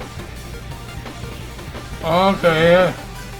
That kid has all the nerve in the world. Yeah, I'm just soaring down through the sky through a bunch of dragons, no big deal. Oh, okay.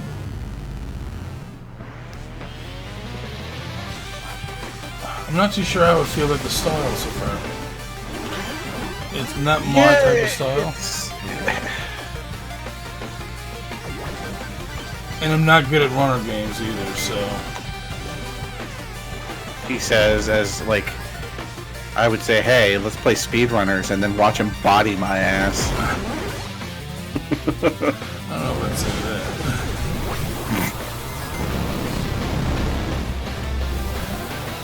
There's a bunch of crazy, dragons. Jesus, okay. Yeah. Let's just go through the stratosphere. Let's just burn up on entry. That's cool. Jesus Christ. Looks interesting, but I don't know how much I would enjoy it, but I'm sure lots of other people would. Yeah. I don't know how much I am a fan of this art style. So, yeah. And like I said, I'm not very good at runners, and I don't really enjoy playing runners, so... Yeah. Alright, next up we have Tools Up, an exciting local co-op to test your renovation and teamwork skills. Paint walls, tear off wallpaper, move couches against the clock. What? I thought it was going to be called Never Ending Story. Jesus. I mean... What? So your job is to clean a room, basically?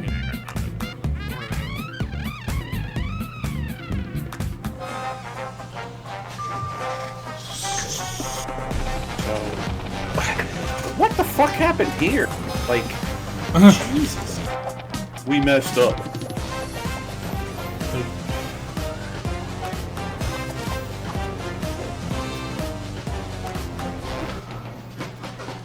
Again, I don't think this is my type of game, unfortunately. What? Yeah, okay. I mean, I get it, but at the same time, I don't get it. Next we have Dream Detective. Detective Allie unexpectedly found herself in Dreamland on a Tuesday afternoon. She later found that time in this place was unstable. Its precious time crystals shattered to pieces by unknown thieves. The realm of dreams was plunged into chaos, but Allie began her journey to restore what had been lost and bring peace to the land. While in Dreamland, she found Kirby and everything was fine.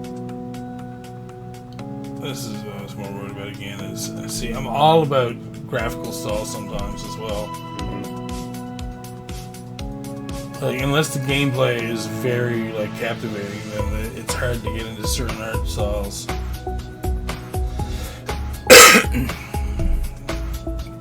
Like right now, I don't even know what this game is. Like it's not telling me what the game is. It just said a bunch of crap. I'm sorry to put it that way, but here's a bunch of art made on MS Paint. Here you go. Alright, don't die Minerva. Help Minerva survive her adventure in a haunted house full of sinister ghosts. Jeez, why is there always a horror game, man? This spooky roguelike features heaps of procedural dungeons, ghosts, and loot. Alright. And it might be cute haunting still, but again, why is it always horror? Oh, it kind of reminded me of Luigi's Mansion a little bit. Oh yeah, you stop the ghost with your flashlight, so you're kind of working with that kind of thought. Oh, you use oh, okay. But when you kill ghosts, certain little things can happen. There's more traps around, so it's more almost like a hardcore Luigi's Mansion. Yeah, right. And when you kill ghosts, yeah, they explode or shoot off spikes, or that's kind of cool.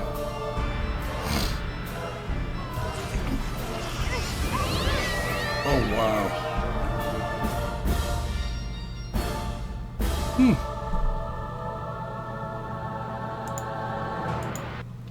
Well, that wasn't too bad. Like I said, it really reminded me of Luigi's Mansion, but a little bit more hardcore, a little bit more difficult. So that's kind of. It kind of, I feel it might have one of death. Have one. Oh, you're cutting that bad. I'm sitting back a little bit. My bad. I feel like it might have some sort of rogue legacy feel to it, where maybe you upgrade, but if you die, that character permanently dies. So. Okay, yeah. I see what you're saying. Maybe. We won't know until we play or see someone else play it. Next, we have retimed dash and dodge bullet clusters and nerve-wracking slow-motion moments, and challenge your friends online or offline to awesome and fast-paced battles with up to 4 players. What? Okay, yeah. I thought this is what it was. And you get to think about all the decisions you made in life. Multiplayer bullet hell. How did I? No, it's a multiplayer attack each other kind of thing. That perfectly angled shot on the bounce. Oh, stick fight the game. Yeah, kind of. That slick Or duck game. floor slide. Yeah.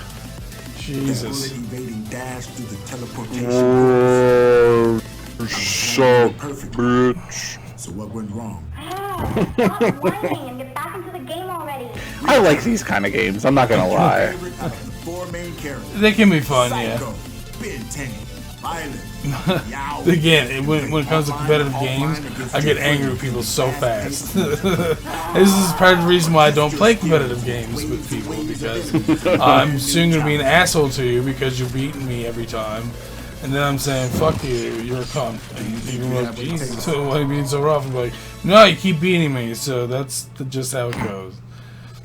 So, yeah, that's why if you haven't been on one of our Golf with Friends stream, you should check that out. Oh.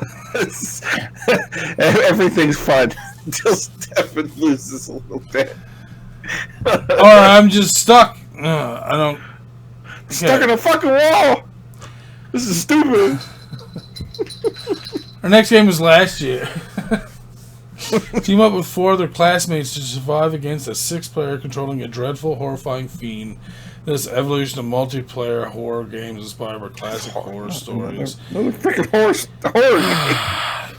Listen, there's too many of these games already where everyone's running, like the Friday the 13th one, and then it's like, what is it, Dead by Daylight, I think it's the other one that people play a lot. Yeah. Yeah, I'm not too interested. Oh! But the next game up is Hades. But guess what? We already covered Hades, and we already know it's awesome. Yep. And apparently, people are starting to gush over it, so... Yeah. Does look pretty cool. Our next game is Super Crush KO. A fast-paced brawler set in a vibrant near-future city. Zip up your favorite neon jacket and combo your way through swarms of deadly robots to save your kidnapped kitten. And while you're at it, save humanity from an AI apocalypse. Are you related to, is his name Jason from Blaster Master? Is that his name? Yeah, from Blaster Master, yeah. Alright, he's saving his frog, you're saving your kitten. Alright, that's cool, let's watch it. Let's check it out. Okay. This reminds me of speedrunners.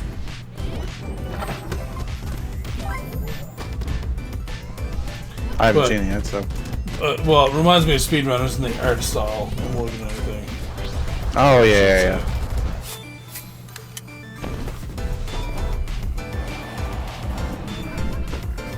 Yeah, definitely. Like that rapid movement stuff, or go through walls and superpower. Yeah, I see what you're saying. Just the overall look of the character and like the enemies and the art style of the backgrounds and stuff. Yeah. What? She Sees Red, an interactive thriller? When someone's killed inside a nightclub, an experienced detective vows to put murder behind bars. Make choices that affect the narrative and experience several different endings in this blood-red interactive movie. Yeah, interactive movies are not really like... Nope. Man, alright, so the trailer Tuesday. If I'm gonna watch a movie, I'm just gonna watch a damn movie. Exactly. No, the trailer Tuesday was not that good this week. Yeah, don't make me take my hand out of the popcorn bucket. You know what I'm saying? I don't need to click no. I don't need to click no buttons. All right, Unfamiliar plays dress up with a witch's cat. All right. Is there? Yes, there is a trailer. Thank God. This is what I want to see. Unfamiliar. I like it. Ooh, okay. I like the pun. Excuse me, I'm sorry, guys. Is this really all we do?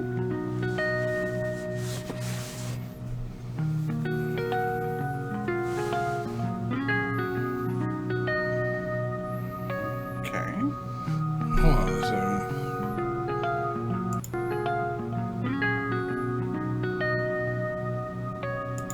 No, it was before that. Customize? Is it M-I-S-E? I don't...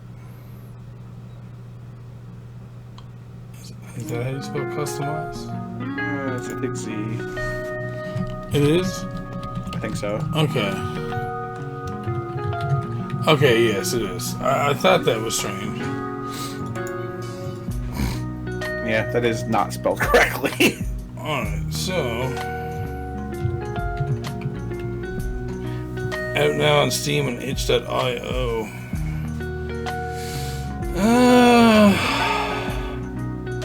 Cat walking simulator? Maybe? Yeah, kind of looks like it.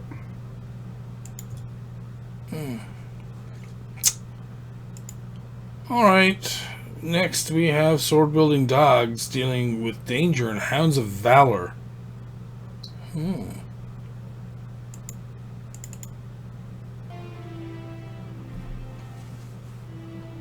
So what is this? This looks strange.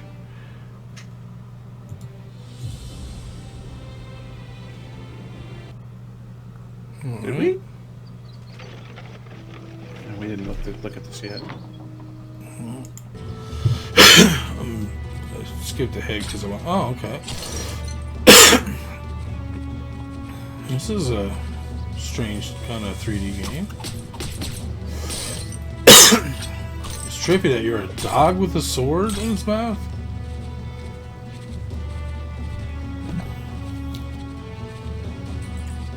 So, why though?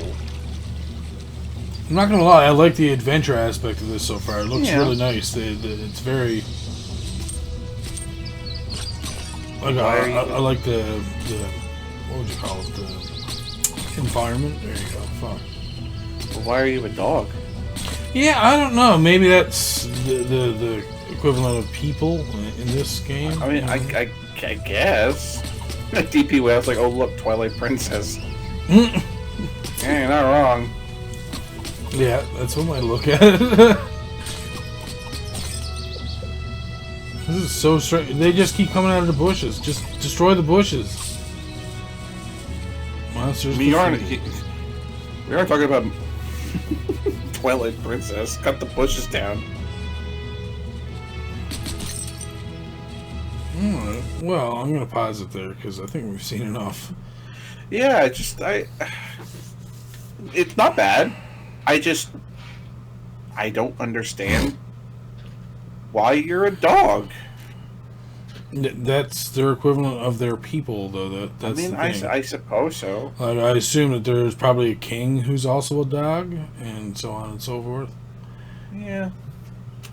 It's just a little weird. Some of the things that you were just playing Omen Sight, where there were cat people and dog people there. You were fine with that. Yeah, but they're upright. They're like, okay, and then that's you what know, it is. they're furries. You know what I'm saying? They're actual fucking dogs. You know what I'm saying? I do. All right. Well, maybe this will be nicer to you, Scott. Blades of Gory imagines bloody fighters in an 8-bit era. And there is no video for this. I hope there is. So, what is it called? Blades of Gory. Oh wait, we did look at this one last week. Did we? Yeah, because was it called something else? Because we watched like the barbarian chick cut the guy's head off. Really? Yeah, I thought we did. I'm going to the last one that we just did.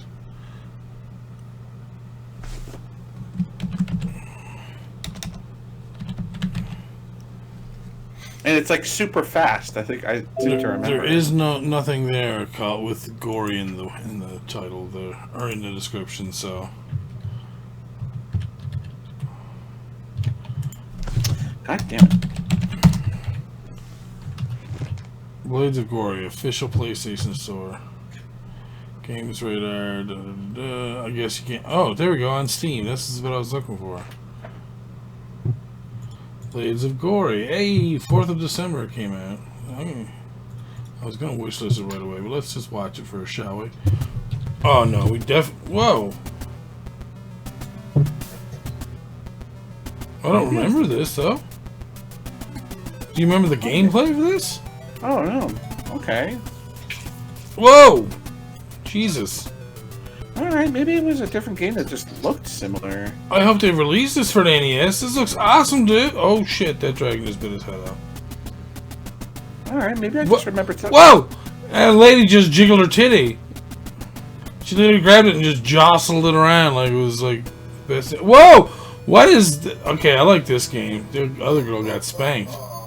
Scott, see a titty jiggle? Yeah, right. Wait for the ass slapping. Oh, that's wish listed. What the fuck? Isn't this awesome? All right. Okay, so it must have been another game that was kind of Similar? Yeah. yeah. It's alright. Alright, the next thing we have is, I'm pretty sure, didn't we just literally look? We did. Virgo versus the Zodiac. We looked at this earlier. Okay. Yeah, we did. So, wow. The stuff you cover. Alright, so we're going to jump to our last thing, which is a Kickstarter for a game called Zhelter. I'm going to have to refresh this page, apparently, make it as fresh as possible.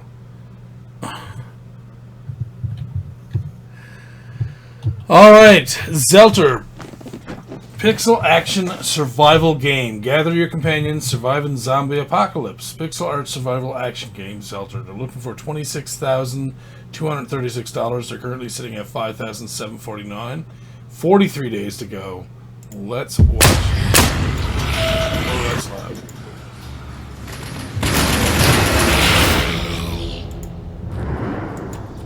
Hello? Is this not... Hold on a second. We'll watch this in a moment when the player decides to fucking listen to me. Holy Jesus, talk about shitting the bed. I'm all like, pause. And it's all like, nah, what's a pause? I'm like, what do you mean, what's a pause? It's what you're supposed to fucking do when I press it. Wow. It's really not enjoying this Kickstarter. Here we go. It finally refreshed. That's what it is. Alright. Jesus. Here we go. Jesus. Ooh. Just gathering. Okay. Oh, this is like 8-bit, 16-bit, like 7 Days to Die / Stardew Valley. I'm loving this shit, man. This is awesomeness. Oh my god. And the zombies are runners. Holy Jesus. That is scary as hell. Whoa. Oh. Shit. What? Whoa. Oh my god. Holy fuck. Holy shit. Well. Oh wow, and it's jumped up to 7,500 right now. So they've gained almost, I think it was 50 backers since I was looking at this earlier. Jesus. That looks really good. Oh, add to my wish list on Steam. No mind if I do. G1 Playground to be announced. Jesus. Alright, so, yeah, this looks like a pretty hardcore game. A Steam key, beta access in your name, appearing in the credits for only $20 Canadian, 15 US. It's not bad. Beta access, Steam key, stainless. Okay. Wow. Yeah, so it's coming out in June of 2020, so it's not too bad. No, and they're looking for about $20 for the game, which honestly, I think that's fair. This looks like it's going to be good. American, so yeah, $20 for the game. You get it for. You get it for 15. Kickstarter, well, and if it's a Kickstarter, it probably will be 20 when it comes out. But still, Yeah. this looks really good. Like, it's one of those trippy zombie games. Fucking running zombies. Jesus. Seems pretty cool, man. Yeah, I like it. and the pixel art in it is really nice. Yeah. Like the whole gathering and stuff, chopping up like dressers and fridges and cabinets and stuff, making like workbenches and stuff. It looks like, and obviously you can make more stuff then with those. It's pretty cool. It's just I bet those fights with some of those zombies hordes are going to be very intense. But it does look like you have some like rolling features too, so you can just kind of get away. Wow, they show some of the big monsters there. That double-headed like the guy zombie with the looks orange arm. crazy. Yeah. Jesus. Tank. Yep. Explore an open world. Oof.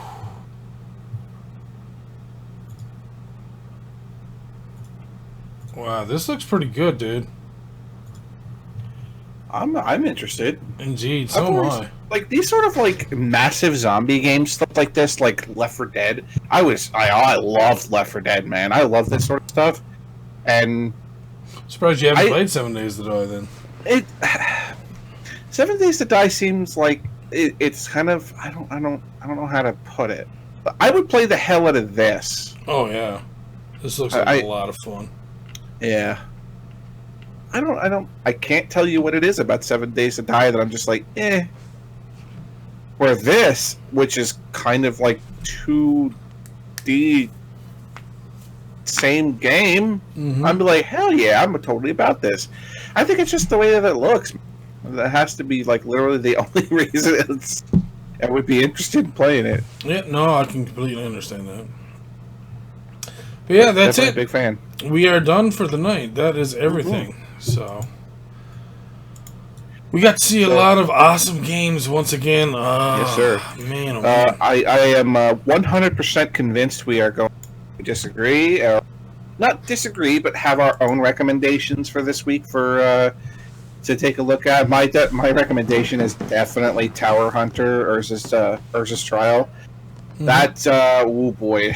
Oh, I cannot wait to get my hands on that. I want to play it. That's pretty good. I want to play it.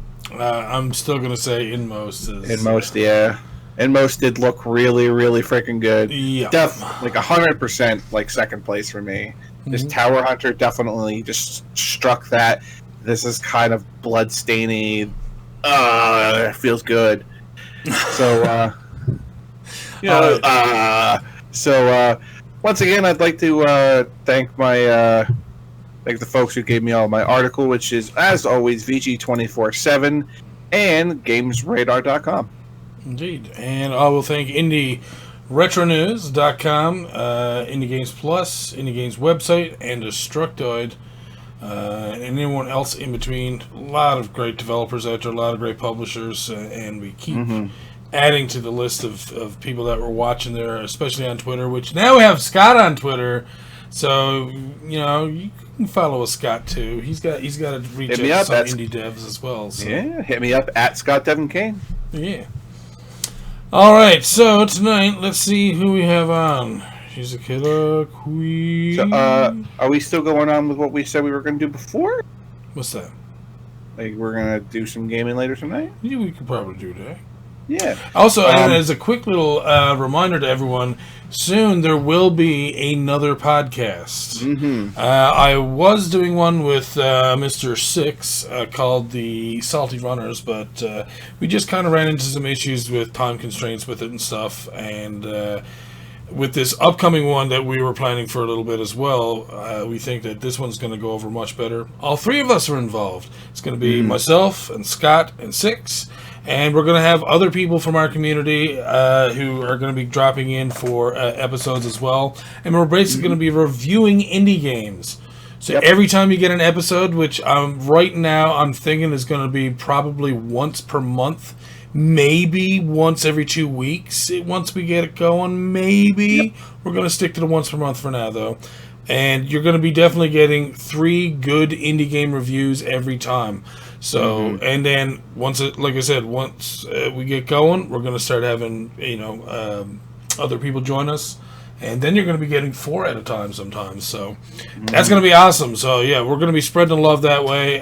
So any of the indie devs who are watching or listening, again, any of the games that you're giving to me, I'll also be sorting them out and giving them to the guys so I know that will cover them best. And we'll enjoy them best and give you the best possible review so that you enjoy. So just so you guys know, our first episode will be SDK. First thing I'm going to be doing is I'm going to be Omen site. If you guys missed that over on my my Twitch channel, boy, was that game fun to play. Indeed. So I definitely have a lot to talk about in the game. So Yep. I'll definitely see you guys over on that podcast. And I know that I've given a few games to Six, so I'm sure he's going to pick one. I've definitely got a couple games that I'm going to be choosing as well. There's so many good people on playing so many good games right now.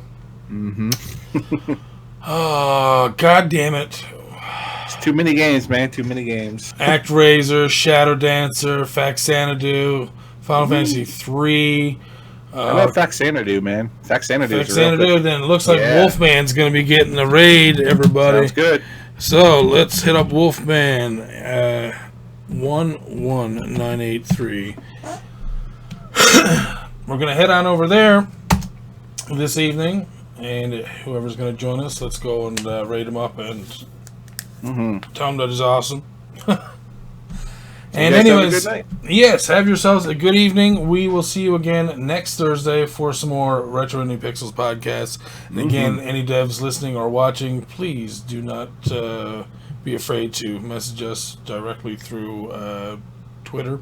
That's probably the best way of getting a hold of us. And that way we can cover your games a lot better and keep track of them easier. Because with the retweets, Twitter loses stuff fast. Yep. So. All right, have yourselves a good evening. We'll see you next Thursday. Have a good night.